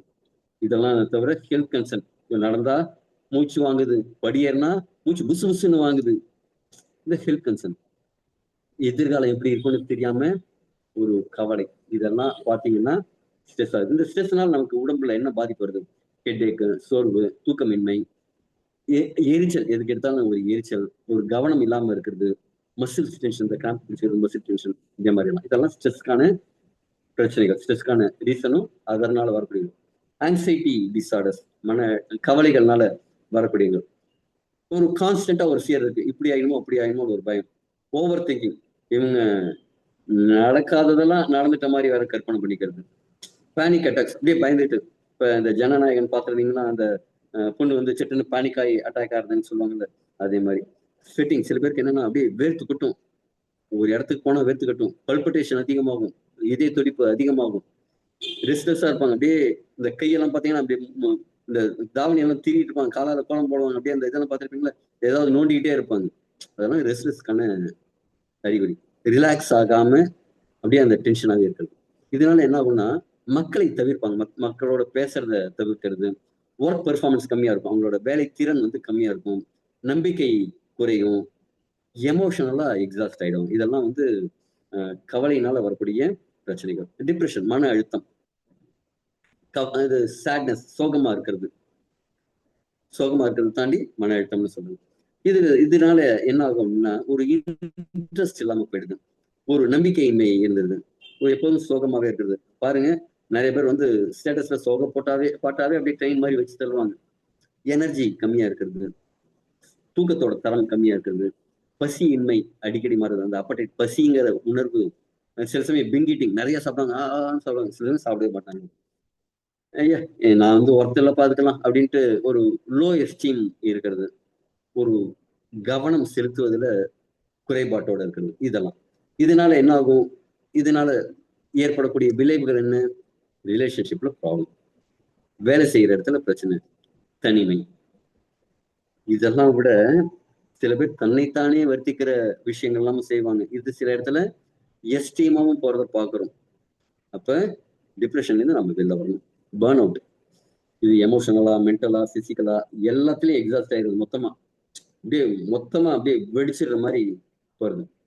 இதெல்லாம் யாருக்கு அப்படின்னா, பிசினஸ் ஓனருக்கு. நிறைய பிசினஸ் பண்ணுவாங்க, அவ்வளவு சம்பாதிக்கணும் இவ்வளவு சம்பாதிக்கணும் அப்படின்ட்டு நிறைய வேலை செய்வாங்கல்ல, நிறைய முதல் போட்டிருப்பாங்க, நஷ்டமாயிடும். அப்ப பேர்ன் அவுட் ஆயிடுவாங்க. வேலை கொடுக்குறவங்க, எம்ப்ளாயீஸ், டாக்டர்ஸ். இன்னைக்கு நிறைய டாக்டர்ஸ்க்கு வந்து காலையில இருந்து நைட் வரைக்கும் தொடர்ந்து வேலை வேலை வேலை வேலை வேலைன்னு. இப்ப ரீசெண்டா ஒரு டாக்டர் பார்த்தேன். டாக்டர் அப்படியே பென்சில் மாதிரி இருக்காங்க, ஈ குச்சிக்கிறாங்க, கையெல்லாம் குச்சி குச்சியா இருக்கு. அவங்க 1008 பிரச்சனையோட இருக்காங்க. அவங்க அவ்வளவு பஸ்ட் அவுட் ஆயிருக்காங்க. தனியா ஒரு பெண் குழந்தை மட்டும் தனியா இருக்காங்க, அவங்க கணவர் இல்ல, தனிமை. அவங்களும் அவங்க குழந்தைங்க மட்டும்தான் இருக்காங்க. குழந்தைக்கு தெரியக்கூடாதுன்னு ஒரு இடத்துல போய் தனிமையில அழற மாதிரி இருக்க விஷயம்லாம் நடக்குதாங்க. அது தவிர டீச்சர்ஸ், இன்னைக்கு டீச்சர்ஸ் எல்லாம் பாருங்களேன், அங்க ஸ்கூல்ல வந்து கண்ட்ரோல் பண்ண முடியாது, அடிக்க முடியாது, எதுவும் செய்ய முடியாது. வீட்டுல வந்தோடனே அவங்க பசங்களை திட்டுவாங்க, அடிப்பாங்க. அவ்வளவு கோபத்தை அங்க இருக்கிற எமோஷன்லாம் இங்க வந்து கொட்டுவாங்க. அங்க இருக்கிற கோபத்தை எல்லாம் இங்க வந்து பஸ்ட் அவுட் பண்ணுவாங்க. கேர் கிவர்ஸ் நிறைய பேர் வந்து, உதாரணத்துக்கு ஒரு இது சொல்றேன், சில நர்சஸ் இருக்காங்க. அங்க வந்து அவங்க ரொம்ப அந்த சோசியல் ஆக்டிவிட்டி அவ்வளவு தீவிரமா ஒரு சோசியல் சர்வீஸ் பண்ணுவாங்க. ஆனா அங்க இருக்கிற ப்ரெஷர்லாம் வீட்டுல வந்து காமிப்பாங்க. தொழில் முனைவோர்களுக்கு இதுதான். இதனால என்ன ஆகும்? மோட்டிவேஷன் இருக்காது, எமோஷனல் எக்ஸாஸ்ட், ஒரு தள்ளி போற மாதிரி, எல்லாரோடையும் தள்ளி போற மாதிரி இருப்பாங்க. இவங்களோட ப்ரொடக்டிவிட்டி கம்மியாகும். அடுத்தது லோன்லினஸ். இதற்கான காரணம் என்ன அப்படின்னா, இன்னைக்கு முன்னாடி எல்லாம் கூட்டு குடும்பமா இருந்து இன்னைக்கு நாம் இருவர் நமக்கு ஒருவர்னு சின்ன குடும்பமா மாறுறது. மைக்ரேஷன், கிராமத்தை விட்டு நகரத்துக்கு வந்து வாழ்ற வாழ்க்கை, பிஸி லைஃப் ஸ்டைல். காலையில இருந்து நைட் வரைக்கும் வேலை, அதுக்கு போயிட்டு வருது. வீட்டுக்கு வந்ததுக்கு அப்புறமும் அங்க நாளைக்கு என்ன வேலை செய்யணும் அப்படின்ட்டு செய்யறது. நம்ம லைஃப் ஸ்டைல் மாறி போச்சு. இதெல்லாம் டிஜிட்டல் கம்யூனிகேஷன், நம்ம நேர்ல பார்த்து பேசுறது பழகிறது, அதை தாண்டி இப்ப எல்லாம் ஆன்லைன்லயே பார்த்து பழகிட்டு இருக்கோம்ல.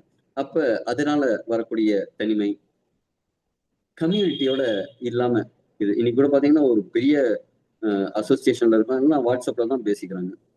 அப்ப என்ன அப்படின்னா, இதுல தனிமை அதிகமாகும். இந்த தனிமை அதிகமாகும் என்னாகும்? டிப்ரெஷன் அதிகமாகும், கவலையாகும், செல்ஃப் எஸ்டீம் கம்மியாகும். இது மட்டும் இல்ல, நம்முடைய இம்யூனிட்டியும் கம்மியாகும். அடிக்ஷன், இன்னைக்கு நிறைய பேருக்கு என்ன அடிக்ஷன்? மது, புகை அப்படின்ட்டு வேற வேற அடிக்ஷன். இது மட்டும் இல்ல, சோசியல் மீடியாவும் அடிக்ஷனா தான் இருக்கு. இதெல்லாம் இந்த தனிமை காரணமா வரதுக்கு வாய்ப்பு இருக்கு. அடுத்தது ஸ்லீப் டிசார்டர்ஸ், தூக்கமின்மை. இன்னைக்கு குறிப்பா மொபைல் போன் வந்ததுக்கு அப்புறம் அந்த தூக்கமின்மைன்னு ஜாஸ்தி ஆயிடுச்சு.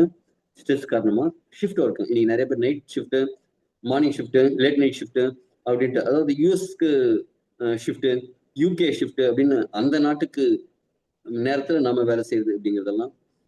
லேட் நைட் என்டர்டைன்மெண்ட் உட்காந்து இந்த, அதுவும் குறிப்பா ரீசெண்டா பாக்குறேன், ஓடிடில சில வெப் சீரிஸ். என்னுடைய ரிலேட்டிவ் ஒருத்தர் பாக்குறாரு, 100க்கும் மேற்பட்ட எபிசோட்ஸ ஒரு 3 நாட்களுக்குள்ள தொடர்ந்து பாக்குறாரு. Night and day and night.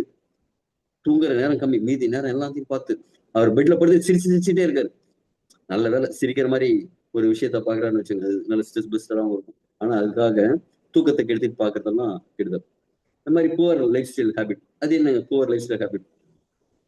Pizza, burger அப்படின்ட்டு நாக்குக்கு அப்ப சுவையா இருக்கிற உணவுகள், அது என்ன செய்யுங்க? உடம்புக்கு எப்போதுமே நல்லா இருக்காது. ஆனா உடம்புக்கு நல்லா இருக்கிற விஷயங்கள்லாம் உங்களுக்கு அப்படியே அந்த கிரேவிங்க கொடுக்காது. சாப்பிடணும் சாப்பிடணும், சாப்பிட்டது மேல இன்னும் சாப்பிடணும் அப்படிங்கிற கிரேவிங் எல்லாம் கொடுக்காது. உடம்புக்கு நல்ல விஷயங்கள் நீங்க சாப்பிடுங்க, போதும்பா அப்படின்னு சொல்லுவீங்க. ஒரு சிப்ஸ் எடுத்து நீங்க சாப்பிட ஆரம்பிச்சீங்கன்னு வச்சுங்களேன், நீங்க 1 பாக்கெட், 2 பாக்கெட், 3 பாக்கெட் சாப்பிட்டுட்டு இருங்க, நீங்க சாப்பிட்டுட்டே தான் இருப்பீங்க.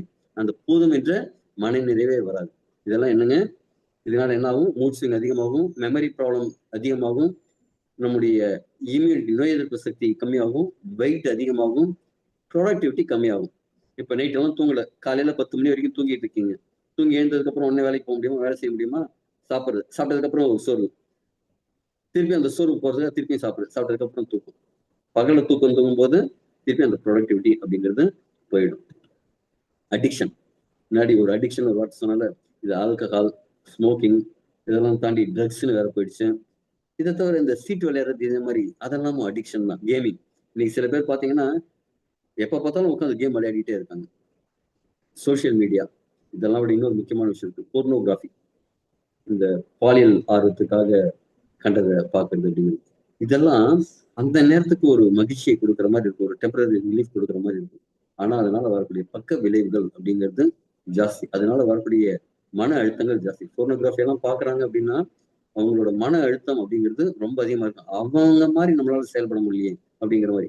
அவங்க என்ன அப்படின்னா ஒரு வீடியோ நெக்ஸ்ட் முடிஞ்சு அதாவது காமிக்கணும், ஒரு வண்டி ஓடுற மாதிரி காமிப்பாங்க, வண்டியை ஓட்டிட்டு அப்படியே இவரு ஓட்டுற மாதிரி காமிப்பாரு, நல்லா ஸ்பீடா போற மாதிரி, எப்படி முடியெல்லாம் பறக்கும், ஒரு லேடி எதுவும் உட்காந்துட்டு இருப்பாங்க. ஆனா அதை போட்டோ எடுக்கிறத இன்னொரு ஆங்கிள் காமிப்பாங்க. ஒருத்தர் வந்து முன்னாடி ஃபேனை பிடிச்சிட்டு நிற்பாரு, ஒரு 3 பேர் ஓடுவாங்க, எப்படி ஒரு மர கிளையை பிடிச்சிட்டு கீழே அப்படியே ஓடுவாங்க, ஓடிக்கிட்டே சுத்தி சுத்தி வருவாங்க.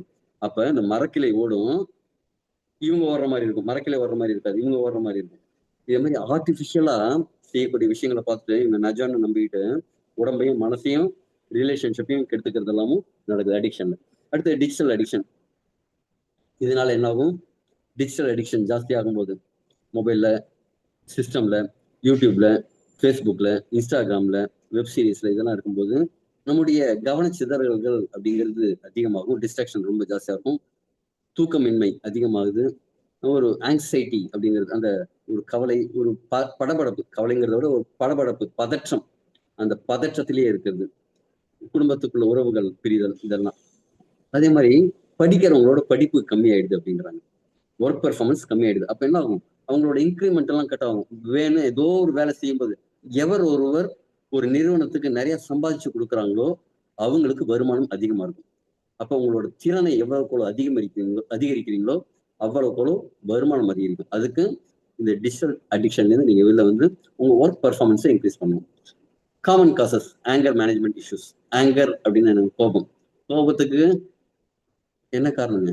நம்முடைய கவலை, ஈகோ, நான் பெருசா நீ பெருசா, ஃப்ரஸ்ட்ரேஷன், நம்ம உணர்வுகளை கட்டுப்படுத்திக்க முடியாம விஷயம், இது நடக்காதுன்னு தெரிஞ்சும் நடக்கணும் அப்படின்னு எதிர்பார்க்கிறது, இதெல்லாம் கோபம் வரதுக்கான காரணம். அக்செப்டன்ஸ், இது நடந்தது நல்லதுதான்ப்பா அப்படின்னு அந்த அக்செப்டன்ஸை வளர்த்துக்கும் போது கோபம் குறையும். இந்த கோபத்தை பொறுத்த வரைக்கும் ஒரு விஷயம் சொல்லணும். நீங்க ஒருத்தரை திட்டதா வச்சுக்கோங்களேன், நீங்க எதிர கோபத்துல ஒருத்தரை கத்துறீங்க, கண்ணா பண்ணா திட்டுறீங்க, அதுக்கு ஆக்சுவல் அர்த்தம் என்ன தெரியுமா? நீங்க உங்களை திட்டிக்கிறீங்க, உங்களை காயப்படுத்துக்கிறீங்க, உங்களுக்கு விஷம் கொடுத்துக்கிறீங்கன்னு அர்த்தம். கோபம் வந்து உடம்புல சில ஹார்மோன்ஸை உருவாக்குது, அந்த உருவாக்கும் போது அது விஷமா நம்ம உடம்புக்கு நிறைய பாதிப்பு கொடுக்கும். இது ஆராய்ச்சிகள் கண்டுபிடிச்சது. இதனால கோபம் அதிகமாகும் போது என்னாகும்? உறவுகள் கூடயும் டொமஸ்டிக் வயலன்ஸ் அதிகமாகும். என்னங்க, அடிக்கிறது, கணவன் மனைவி அடிக்கிறதெல்லாம் பாக்குறோம். இப்ப மனைவி கணவனை போட்டு சாத்துறதெல்லாமும் பாக்குறோம். அதெல்லாம் டொமஸ்டிக் வயலன்ஸ் தான். ஒர்க் பிளேஸ்ல வேலை செய்யற இடத்துல வரக்கூடிய கான்ஃபிளிக்ஸ், அந்த நான் சரியா நீ சரியா, நீ செஞ்சது தப்பு நான் செஞ்சது தப்பு அப்படின்ட்டு அந்த எதிர் கருத்துக்கள் வரதெல்லாம் இருக்கும். இதன் மூலமா என்ன ஆகும்னா நிறைய ஹெல்த் ப்ராப்ளம். நீங்க என்ன செய்யுங்க, உங்களுக்கே நீங்க விஷம் கொடுத்துக்கிறீங்க. அடுத்தது லோ செல்ஃப் எஸ்டீம், நம்மளே குறைவா மதிப்பிட்டுக்கிறது. இதுக்கு காரணம் என்னங்க? சோசியல் மீடியால ரொம்ப நேரம் சேருறது. சின்ன குழந்தையில இருந்து இதெல்லாம் முடியாது முடியாதுன்னே நம்ம சொல்லி வளர்த்துருவாங்க. ஜெனரலா குழந்தைகளுக்கு எப்படி வளர்க்கணும்னா, ஒரு உதாரணம் சொல்ல பாருங்க. ஒரு ஷூ ஒரு குழந்தை போடுது, குழந்தை போடுதுன்னா அதுக்கு டை கட்டி விடணும், அந்த இதை கட்டி விடணும். நீங்க டெய்லி கட்டிக்கிறீங்க, ஒரு நாள் கேட்குது, நான் அந்த நாட்டை நானே போட்டுக்கிறேம்மா அப்படின்னு கேட்குது. இப்ப 2 விஷயம் நடக்கும். நீங்க சரிப்பா போட்டுக்கோ அப்படின்ட்டீங்கன்னா அது போட்டுக்கிடுச்சு அப்படின்னா ஓகே. போட்டுக்க முடியல அப்படின்னா அம்மா டெய்லி போட்டுடுறாங்க, என்னால போட்டுக்க முடியல அப்படின்னு அந்த லோ எஸ்டீம் வந்து, லோ செல்ஃப் எஸ்டீம் வந்து. அப்ப இன்னொரு விதமா எப்படி ஹேண்டில் பண்ணணும்னா, அப்ப நீ இன்னும் அது போட்டுக்கிற அளவுக்கு இன்னும் நீ ரெடி ஆகல. நீ ட்ரை பண்ணி பாரு. போட்டுக்கிட்டா ஓகே வெரி குட். நீ கத்துக்கிட்டேன்னு அர்த்தம். உன்னால போட முடியலன்னா இன்னும் இல்ல. நம்ம இன்னும் கத்துக்கலாம். நமக்கு இன்னும் டைம் இருக்கு. அப்படிங்கிற மாதிரி ஒரு மைண்ட் செட்டை கிரியேட் பண்ணிட்டு அதுக்கப்புறம் அந்த குழந்தை போட்டுடுச்சு அப்படின்னா அந்த குழந்தையோட செல்ஃப் எஸ்டீம் அதிகமாகும். ஓகே நான் கத்துக்கிட்டேன் ஓகே அப்படின்ட்டு. போட முடியல அப்படின்னா அம்மா தான் சொன்னாங்கல்ல எனக்கு இன்னும் கொஞ்சம் டைம் ஆகணும் நான் வளரணும் நம்ம கத்துக்கலாம் அப்படின்னு தான் தோணுமே தவிர ஐயோ என்னால முடியலையா அப்படின்னு அந்த ஸ்லோ செல்ஃப் எஸ்டீம் அப்படிங்கிறது இருக்காது. அடுத்தது பாடி இமேஜ் கன்சர்ன்ஸ். இன்னைக்கு நிறைய பேருக்கு நான் குண்டா இருக்கேன், என்ன என் கண்ணங்கள்லாம் ஊதி போயிருக்கு, உப்பி போயிருக்கு, கழுத்து பெருத்து இருக்கு. அதே மாதிரி சில பேருக்கு என்னோட பிரெஸ்ட் சைஸ்க்கு சின்னதா இருக்கு. ஒவ்வொருத்தருக்கும் ஒவ்வொரு மாதிரி. நான் கருப்பா இருக்கேன். இதே மாதிரி நம்ம பத்தின ஒரு தாழ்வு மனப்பான்மை. சீக்ரெட் அப்படிங்கிற டாக்குமெண்ட்ரியில லிசா அப்படின்னு ஒருத்தவங்க பேசியிருப்பாங்க. அவங்க எப்படி இருப்பாங்கன்னா அப்படியே கண்ணுங்கரையில இருப்பாங்க. முதடெல்லாம் அப்படி வெளில அப்படி பெருசா தொங்குற மாதிரி எல்லாம் இருக்கும். ஜென்ரலா பார்க்கும்போது அவங்க அழகு இல்லாதவங்க மாதிரி இருக்கும். ஆனா அவங்க சொல்லுவாங்க, ரொம்ப அருமையா சொல்லுவாங்க, என்னுடைய காதலர் என்னை பார்த்து நான் என்கிட்ட இருக்கிற ஸ்பெஷல்ஸை சொல்லும் போதுதான் என்னோட அழகே எனக்கு புரிஞ்சுது அப்படின்ட்டு. ஒவ்வொருத்தரும் இறைவனோட படைப்புல தனித்துவமானவங்க தான். அதனால நான் இப்படி இருக்கேன் நீங்க எப்படி இருக்கீங்க அப்படின்ட்டுலாம் குறைத்து மதிப்பிட வேண்டாம். அந்த லோ செல்ஃப் எஸ்டீம் அப்படிங்கிறது வேண்டாம். ஒருத்தர் நல்லா படிக்கிறாங்க ஒருத்தர் நல்லா படிக்கல அப்படின்ட்டு இன்னைக்கு நிறைய குழந்தைகள் மத்தியிலையும் அந்த ப்ரெஷர் இருக்கு. ஒரு குழந்தை இருக்காங்கன்னு வச்சுங்களேன், ஒரு 5 சப்ஜெக்ட் இருக்கு. 5 சப்ஜெக்ட்லயும் நாம 100க்கு 100 வாங்கணும்னு எதிர்பார்ப்போம். அது அந்த ப்ரெஷர் அந்த குழந்தை மேல காமிப்போம். ஆனா இத பாருங்க, அந்த 5 சப்ஜெக்டையும் சொல்லிக் கொடுக்குற டீச்சர் அப்படிங்கிறது வேற வேற தான். அவரு 5 வேற வேற சப்ஜெக்ட் 5 வேற வேற நபர் தான் சொல்லிக் கொடுக்குறாங்க. ஆனா நம்ம குழந்தை மட்டும் அந்த 5 சப்ஜெக்ட்லயும் மாஸ்டரா இருக்கணும் அப்படின்னு எதிர்பார்க்கணும். இது எந்த விதத்துல நியாயம்? அப்ப இந்த அகாடமிக் ப்ரெஷர் அதிகரிக்கிறதுனாலையும் அந்த செல்ஃப் எஸ்டீம் நான் மார்க் கம்மியா வாங்குறேனே அப்படின்ட்டு அந்த செல்ஃப் எஸ்டீம் வரதுக்கான வாய்ப்பு இருக்கும். இந்த மாதிரி திருப்பி திருப்பி ஏதாவது தோல்வி அடையும் போது அந்த தோல்வி தாங்கும் தெம்பு இல்லாம, இதுக்கு தனுஷோட ஒரு சின்ன ஒரு கிளிப்பிங் பார்த்தேன். அதை முடிஞ்சதா போட்டிருந்திருக்கான். ரொம்ப அருமையான வீடியோ கிளிப்பிங். தனுஷோட பையன் லிங்காவும் தனுஷும் வீடியோ கேம்ஸ் விளையாடுவாங்க சேர்ந்து. விளையாடும் போது எப்போதுமே இவர் ஜெயிப்பாராம், பையனை வந்து ஜெயிக்கிறதுக்கு விட்டு கொடுப்பாராம். அதே மாதிரி ஒரு ஃப்ரெண்ட்லியா விளையாடுற மாதிரி, இவர் தோக்குற மாதிரியும் கொஞ்சம் விட்டு கொடுப்பாராம். திடீர்னு ஒரு நாள் முடிவு எடுத்தாராம், இன்னைக்கு என்ன செய்வோம் எல்லாத்தையும் நாமளே ஜெயிக்கும் அப்படின்னு முடிவு எடுத்துட்டு இவரே எல்லா கேம்ஸையும் ஜெயிச்சுட்டு போதும்பா அப்படின்னு கிளம்பும்போது எங்க போற அவர் லிங்கா கேட்டாராம் அப்பாட்ட. எங்க போற? இரு, நான் ஜெயிக்கணும், ஜெயிக்கிற வரைக்கும் விளையாடு. அப்ப இந்த ரிப்பீட்டட் ஃபெயிலியர்ஸ நம்ம பார்க்க கூடாது. நாம என்ன சொல்லி கொடுக்குறோம்? 17 முறை கஜினி முகமது தோல்வி அடைஞ்சு 18வது முறை ஜெயிச்சான் அப்படிங்கிறத சொல்லிக் கொடுக்குறோம். ரிப்பீட்டட் ஃபெயிலியர்ஸ்ல இருந்து பாடம் கத்துக்கிறது. ஆனா 18 முறையும் 17 முறை தோக்கடிச்சவனை பத்தி பேசுறதுக்கு நாம தயாரா இல்லை. அப்ப என்ன, இந்த லோ செல்ஃப் எஸ்டீம் அப்படிங்கிறத நாம அவாய்ட் பண்ணணும். இதனால என்ன எஃபெக்ட்ஸ் வருது? பயம், ஆங்ஸைட்டி, திருப்பி வந்து அந்த பதற்றம், நம்பிக்கை குறையிறது, ஒரு முடிவு எடுக்கும் திறன் கம்மியாகிறது. இதெல்லாம் எதுல வருது? இந்த லோ செல்ஃப் எஸ்டீம்னால வருது. இப்ப இந்த மென்டல் ஹெல்த் அப்படிங்கிறது எல்லா ஏஜ் குரூப்ஸ்லயுமே இருக்கு. குழந்தைகளா இருக்கட்டும், டீனேஜரா இருக்கட்டும், அடல்ட்ஸா இருக்கட்டும், வயதானவர்களா இருக்கட்டும், எல்லாத்தையுமே இந்த பிரச்சனைகள் இருக்கு. குழந்தைகள்கிட்ட என்ன இருக்கும்? படிக்கிறதுல. அது மாதிரி கூட படிக்கிறவங்க அந்த புள்ளி பண்றாங்க, கலாய்க்கிறாங்க அப்படிங்கிறதுல. ஸ்கிரீன் அடிக்ஷன்னால அவங்களும் வந்து இப்ப எல்லாம் என்ன செய்யுதுங்க, எல்லாம் மொபைல் இல்லாம சாப்பிடவே மாட்டேங்குதுங்க. அதனால அப்பா அம்மா, குறிப்பா அப்பா அம்மா வந்து குழந்தைங்க நேரம் சண்டை போடவே கூடாது. இன்னைக்கு அந்த சண்டை சச்சரவுனால குழந்தைகளோட மனம் பாதிக்கப்படுது. இன்னைக்கு அதே மாதிரி விளையாட்டு அப்படிங்கிறது உடல் சார்ந்த விளையாட்டு இல்லாம வீடியோ கேம்ஸ் மாதிரி உடல் சாராத அந்த கண்ணும் கையும் மட்டுமே இருக்கிற மாதிரி விளையாட்டு ஆயிடுது. இந்த அவுட்டோர் பிளே கம்மியாகிறதுனாலையும் குழந்தைகளுக்கு இந்த இதே மாதிரி மனம் சம்பந்தமான அழுத்தங்கள் பிரச்சனைகள் இருக்குது. இதுக்கு என்ன வார்னிங் சைன் சிம்டம்ஸ்? இப்ப நம்ம எலிக்சர் மிக்ஸ் சாப்பிடும்போது சில சிம்டம்ஸ் எல்லாம் இருக்கும், வேலை செய்யறதுக்கான சிம்டம்ஸ் சொல்றோம்ல.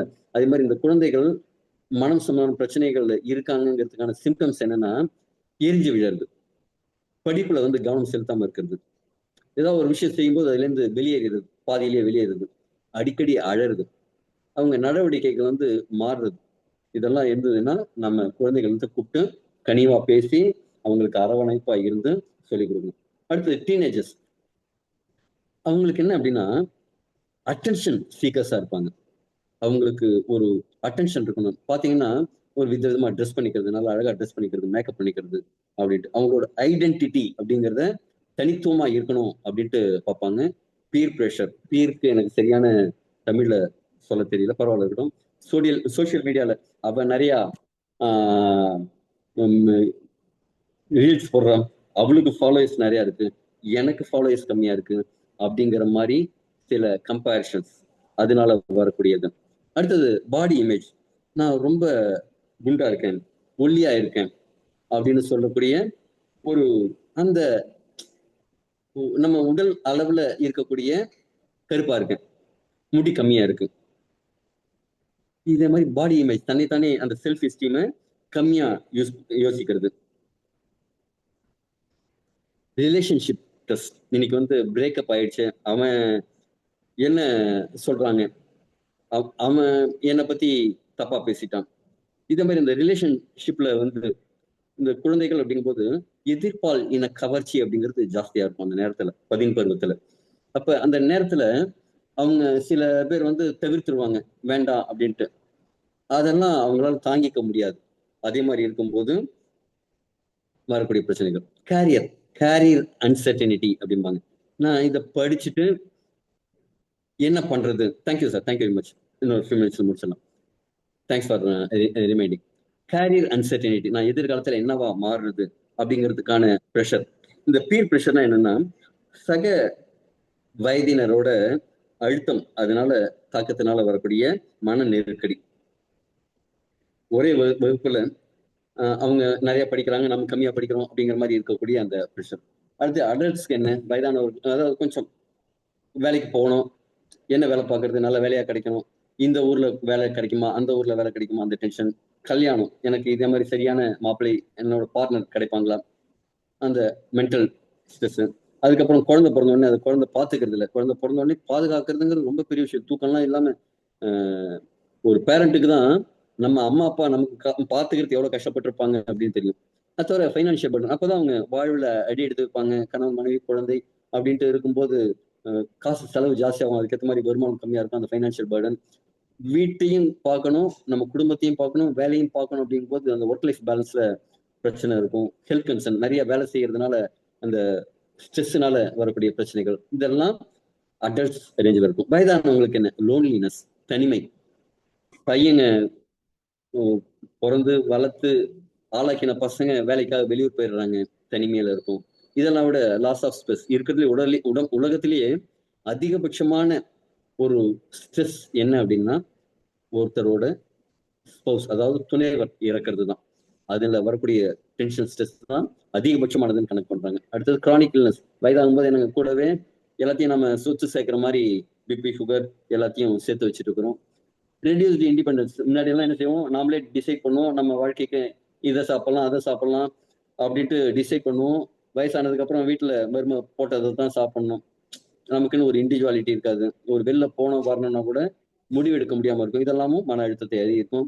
ரிட்டையர்மெண்ட்டுக்கு அப்புறம் வருமானம்ங்கிறது லிமிட்டடா இருக்கும், அதுக்குள்ளேயே அட்ஜஸ்ட் பண்ணி வாழணும்.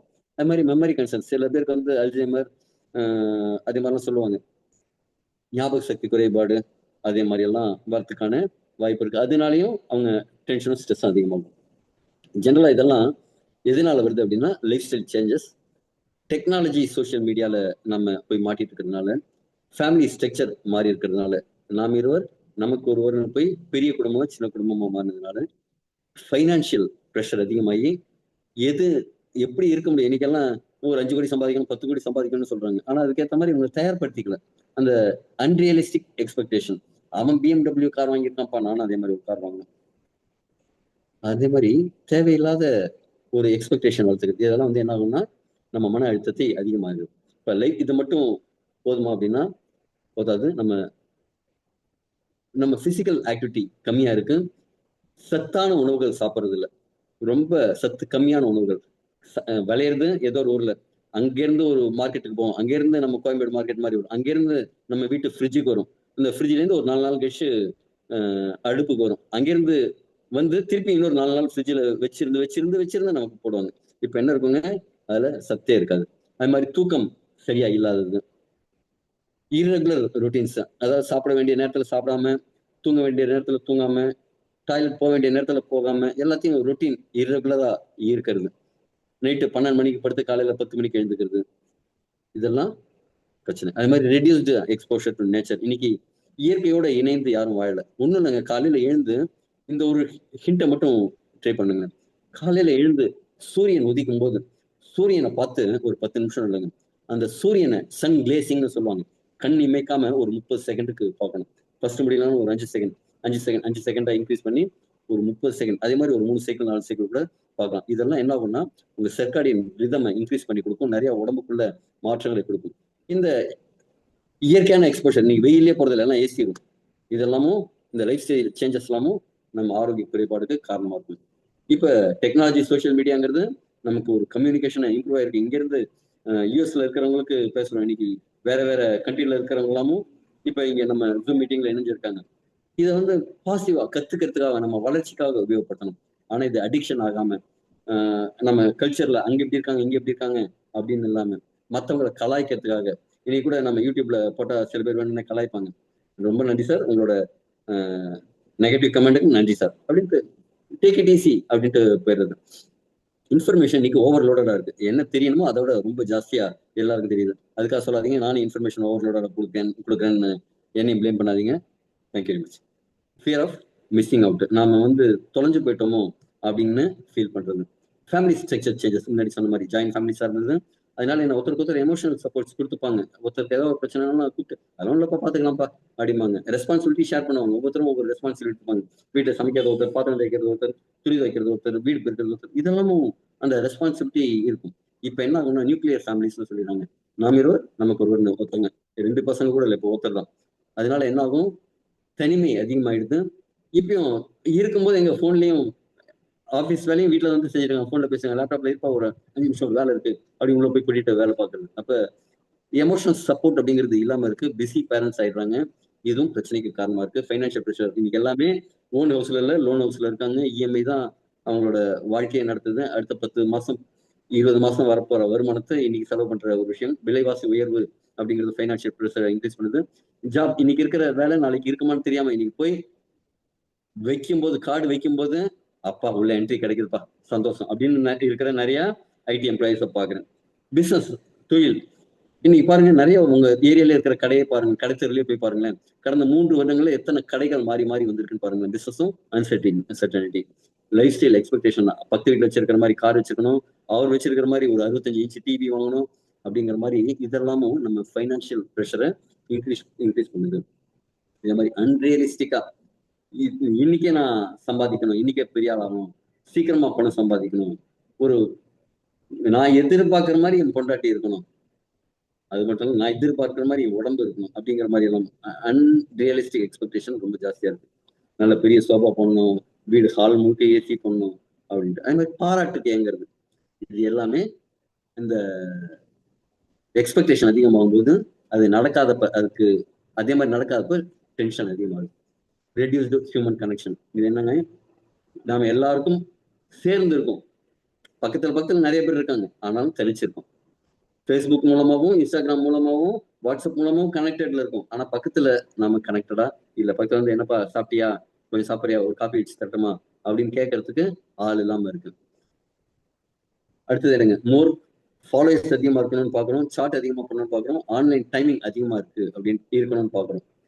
இதுல ஹஸ்பண்ட் ஒய்ஃப் ரிலேஷன் ப்ராப்ளம் இருக்கு, பேரண்ட்ஸ் சில்ட்ரன் ப்ராப்ளம் இருக்கு, ஃப்ரெண்ட்ஷிப்லயும் பிரேக்கப்ஸ் நிறைய இருக்கு, வேலை செய்யற இடத்துலயும் அந்த நட்பு அப்படிங்கிறது கெட்டு போயிடுது. கணவன் மனைவிக்குள்ள என்ன இருக்குங்க, கம்யூனிகேஷன் பிரச்சனை, ஃபைனான்சியல் பிரச்சனை, ஈகோ, நீ பெருசா நான் பெருசா பிரச்சனை, டைம் குவாலிட்டியா கொடுக்கறது இல்லை, மொபைல் அடிக்ஷன்னால அவங்களோட பேசுறது இல்லை. ஒரு விஷயம் சொல்றேங்க, உங்க மனைவியோட தினசரி ஒரு 20 நிமிஷம் மட்டும் பேசுறது அப்படின்ட்டு கணவர்கள்லாம் முடிவெடுங்க. அவங்க ஏதாவது பேசுறதுக்கு வராங்கன்னா, நீங்க ஏதாவது வேலை இருந்தீங்கன்னா போனை கீழே வச்சுட்டு சொல்லுமா அப்படின்னு கேட்டு அவங்க காது கொடுத்து கேட்க ஆரம்பிங்க. இதெல்லாம் என்ன செய்யும் அப்படின்னா, கண்டிப்பா உங்களுக்கு அந்த புரிந்துணர்வை அதிகப்படுத்தி கொடுக்கும். குழந்தைகளுக்கும் பேரண்ட்ஸுகளுக்கும் ஜென்ரேஷன் கேப் அதிகமாயிடுச்சு.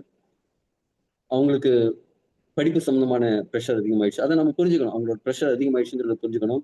அவங்களோட ஸ்கிரீன் டைமை ரெஸ்ட்ரிக்ட் பண்ணணும். ஒர்க் பிளேஸ்ல என்னங்க காம்படிஷன் இருக்கும். நிறைய வேலை செஞ்சு முன்னேறதுக்கு ஒரு 10 பேர் இருப்பாங்க. அதுல ஒருத்தர் தான் மேனேஜர் ஆக முடியும். 4 மேனேஜர்ல ஒருத்தர் தான் அடுத்த கட்ட சூப்பர் சூப்பர் போஸ்ட்டுக்கு போக முடியும்.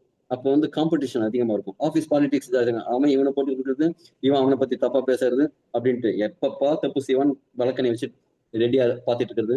இதே மாதிரி இந்த work pressure, lack of appreciation இதெல்லாம் நடக்கும். ஃப்ரெண்ட்ஷிப்ல என்னங்க பொறாமை, தவறா புரிஞ்சுக்கிறது, நம்பிக்கை குறையிறது, இதெல்லாம் அந்த கம்யூனிகேஷன் கேப், இதெல்லாம் ஃப்ரெண்ட்ஷிப்லயும் பிரச்சனைகளை உருவாக்குது. Social issues, domestic violence, divorce, child abuse, அது நிறைய பேருக்கு பிரச்சனையா இருக்கு. சின்ன வயசுல நடந்ததெல்லாம் வயதாகும் வரைக்கும் அந்த மன சம்பந்தமான பிரச்சனைகளை உருவாக்குது. புல்லிங் பண்றது, மற்றவங்க வந்து கலாய்க்கிறது, வெறுப்பேற்றுறது, இது மூலமா பிரச்சனைகள். சில கிரைம் நடக்கிறதுனால நீங்க வெளியில வண்டி ஓட்டிட்டு போகும்போது கூட இருக்கிறவங்க அப்படியே ஏத்துற மாதிரி வந்து அந்த ரோட் ரேஜ்னு சொல்லுவாங்க, அதே மாதிரி விஷயங்கள். ஸ்கூல்ல சரியா படிக்காம அதனால வரக்கூடிய பிரச்சனைகள், இதனாலையும் நிறைய சோசியல் காரணமாகவும் இருக்கு. பிசிக்கல் காரணமா இன்னைக்கு என்னங்க blood pressure, BP, sugar, heart problem, obesity, ஜெரிமான கோளாறு, நோய் எதிர்ப்பு சக்தி கம்மியா இருக்கிறது, நிறைய வலியோட இருக்கிறது, தூக்கம் கம்மியா இருக்கிறது, இதெல்லாம் என்ன ஆகுதுங்க? ஹெல்த்தி மைண்ட் வந்து ஹெல்த்தி பாடி இருந்ததுன்னா தான் இருக்கும். ஹெல்த்தி பாடி ஹெல்த்தி மைண்டை உருவாக்கும். அப்ப இது உடல் ஆரோக்கியமும் மன ஆரோக்கியமும் நேரடியா சம்பந்தப்பட்டது.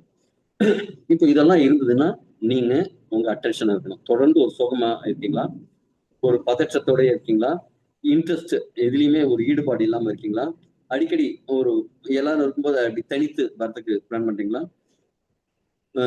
தூக்கமின்மை, தூக்கம் சம்பந்தமான பிரச்சனைகள் இருக்கா, பசி வேலைக்கு எடுக்கிறது இல்லையா, பசிச்சு நீங்க சாப்பிடுறது இல்லையா, உணர்வு பூர்வமா நிறைய பாதிக்கப்படுறீங்களா, செயல்படுறதுல உங்களுக்கு ஏதாவது கஷ்டம் இருக்கா, அப்ப உங்களோட செல்ஃப் எஸ்டீம் கம்மியாகி ஏதாவது செஞ்சுக்கணும் போல உங்களுக்கு உணர்வு தோணுதா? இதெல்லாம் இருக்கு அப்படின்னா நீங்க உங்க மனம் சம்பந்தமான பிரச்சனைகளை சீர் பண்ண வேண்டிய ஒரு கட்டாயத்துல இருக்கீங்க. உங்க மனதை சரி பண்றதுங்கிறது என்னங்க? ஹெல்த்தி ஹேபிட்ஸ் மூலமா எக்ஸசைஸ் பண்றது, சரியான உணவு உண்றது, நல்லா தூங்குறது, நிறைய தண்ணி குடிக்கிறது, இது மூலமா ஹெல்த்தி ஹேபிட்ஸ். எமோஷனல் வெல்பீயிங்கிறது என்னங்க? நன்றி உணர்வு சொல்லிட்டே இருக்கணும். அப்பா கிடைச்ச நன்றி, இந்த போனுக்கு நன்றி, இந்த கம்ப்யூட்டருக்கு நன்றி, இந்த தண்ணிக்கு நன்றி, இதே மாதிரி கிடைச்சதுக்கெல்லாம் நன்றி சொல்லுங்க. இந்த கிராட்டிடியூட் நீங்க எவ்வளவு ப்ராக்டிஸ் பண்றீங்களோ அவ்வளவு மென்டல் ஹெல்த்துக்கு இம்ப்ரூவ் ஆகும். அதே மாதிரி தியானம் பண்றது, மைண்ட்ஃபுல்னஸ் அப்படிங்கக்கூடிய அந்த மனசை அமைதிப்படுத்தக்கூடிய பயிற்சிகள் பண்றது, ஜேர்னலிங் தினசரி வந்து நீங்க அன்னைக்கு நடந்ததெல்லாம் எழுதுங்க, நல்லதோ கெட்டதோ எல்லாத்தையும் எழுதுங்க. எழுதிட்டு நல்லதுக்கெல்லாம் நன்றி சொல்லுங்க. அதெல்லாம் ஜேர்னலிங் பண்ணும்போது எமோஷனலா நீங்க பெட்டரா இருப்பீங்க. ரிலேஷன்ல கம்யூனிகேட் ஓப்பன்லி நிறைய பேசுங்க. முன்னாடி சொன்ன மாதிரி கணவன் மனைவியோட பேசுங்க. மனைவி ஏதாவது பேசுறதா இருந்ததுன்னா அவங்களுக்கு காது கொடுத்து கேளுங்க. அதே நேரத்துல கணவர் ஏதாவது பிரச்சனையில இருக்காங்கன்னா மனைவி பேசவே கூடாது. நீ நிறைய பிரச்சனை என்னன்னா அவங்கள்ட்ட பேசணும்னு எதிர்பார்ப்பாங்க. அதனால கணவன் ஏதாவது பிரச்சனையில இருந்தா போய் பேசணும்னு பேசுவாங்க. கணவனை பொறுத்த வரைக்கும் அவங்கள்ட்ட பேசக்கூடாது, அமைதியா இருக்கணும். அமைதியா இருந்தா அவங்க அந்த ரிலேஷன்ஷிப் பெட்டரா இருக்கும். வெளியில போங்க, எங்கேயாவது ஒரு மூவி இல்லைன்னா ஒரு கோயிலுக்கு போறது, அப்படி சும்மா ஒரு ரவுண்ட் போயிட்டு வருது, இந்த மாதிரி கூட உங்க குடும்பத்துல இருக்கிற எல்லாரையும் அழைச்சிட்டு போயிட்டு வாங்க. டிஜிட்டல் வெல்பீயிங்கிறது ஒரு நாளைக்கு ஒரு குறிப்பிட்ட அளவு தான் நான் சோஷியல் மீடியால இருப்பேன், மொபைல் பார்ப்பேன் அப்படிங்கிறது. குறிப்பிட்ட நேரத்துக்கு ஒரு ட்ரிப்பு டிஜிட்டல் பிரேக் எடுத்துக்கிறது அப்படிங்கிறது பண்ணுங்க. இதுல ஏதாவது பிரச்சனை இருந்ததுன்னா சரியான கவுன்சிலிங் எடுத்துக்கிறது, சைக்காலஜி சம்பந்தமான பிரச்சனைகளை சரி பண்றது அப்படிங்கிறத பார்ப்போம். ஆக்சுவலி சில மைட்ஸ் அண்ட் ஃபேக்ட்ஸ், அதாவது மைத்துக்கு சரியான சிக்கல் ஒண்ணே சொல்றேன். மென்டல் இல்னஸ் அப்படிங்கிறது ஒரு சைன் ஆஃப் வீக்னஸ் அப்படின்னு நினைக்கிறாங்க. அதெல்லாம் கிடையாது. யாருக்கு வேணா எப்ப வேணாலும் இந்த மனம் சம்பந்தமான ஒரு பிரச்சனை வரத்துக்கு வாய்ப்பு இருக்குது. பைத்தியம் அப்படின்னு முடிவு எடுத்துறாங்க, அது கிடையாது.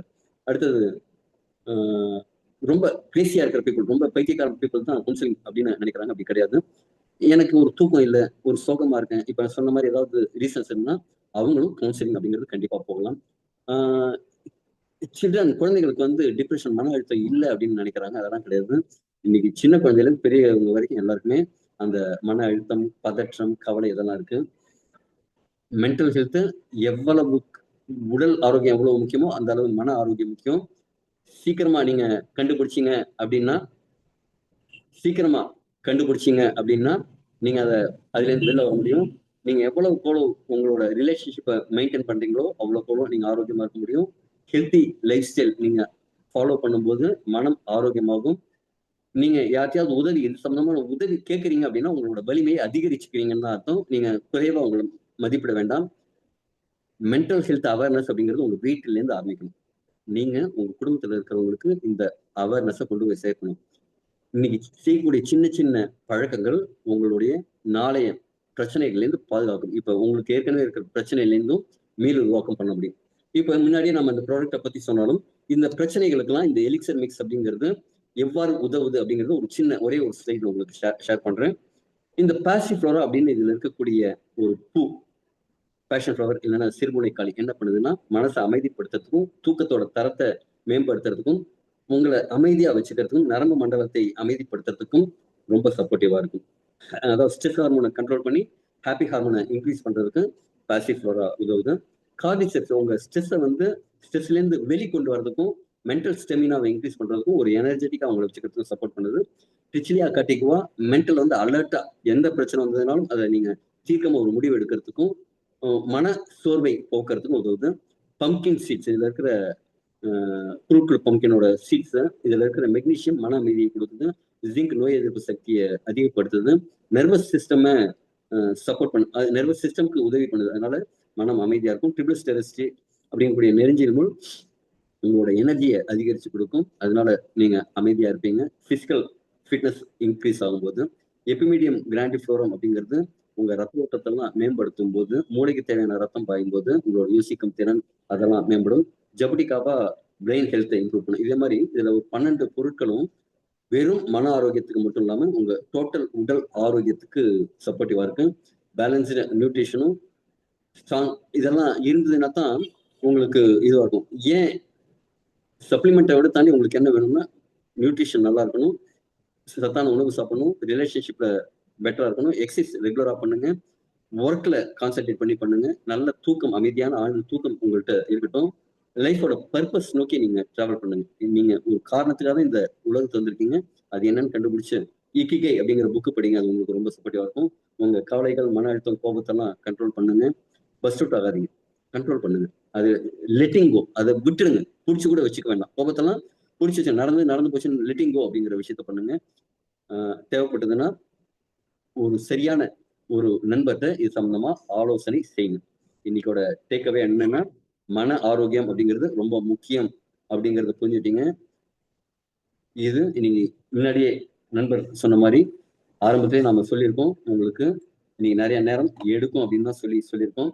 Thank you very much. இது வரைக்கும் இருந்து தெளிவா கேட்டதுக்கு நன்றி. இந்த ஆரம்பத்துல சில வீடியோஸ் ஷேர் பண்ணியிருந்தேன். இந்த எலிக்சர் மிக்ஸ் சாப்பிட்டதுனால வரக்கூடிய மனம் சம்பந்தமான பிரச்சனைகளை வெளில வந்தவங்களோட டெஸ்டிமோனியல்ஸையும் நான் ஷேர் பண்ணியிருந்தேன். அதே மாதிரி டெஸ்டிமோனியல்ஸை நீங்க நல்லா கேளுங்க. நீங்க மட்டும் இல்ல, உங்க சுத்தி இருக்கிறவங்களோட ஆரோக்கியத்துக்கும் நீங்க தான் என்னங்க பொறுப்பு. மற்றவங்களோட ஆரோக்கியத்துக்கும் நாம தான் பொறுப்பு. இந்த விஷயத்த எத்தனை பேர்த்த கொண்டு போய் சேர்க்க முடியுமோ சேருங்க. மற்றவங்களோட ஆரோக்கியத்துல அக்கறை எடுத்துக்கோங்க. அது thank you very much. Good night all.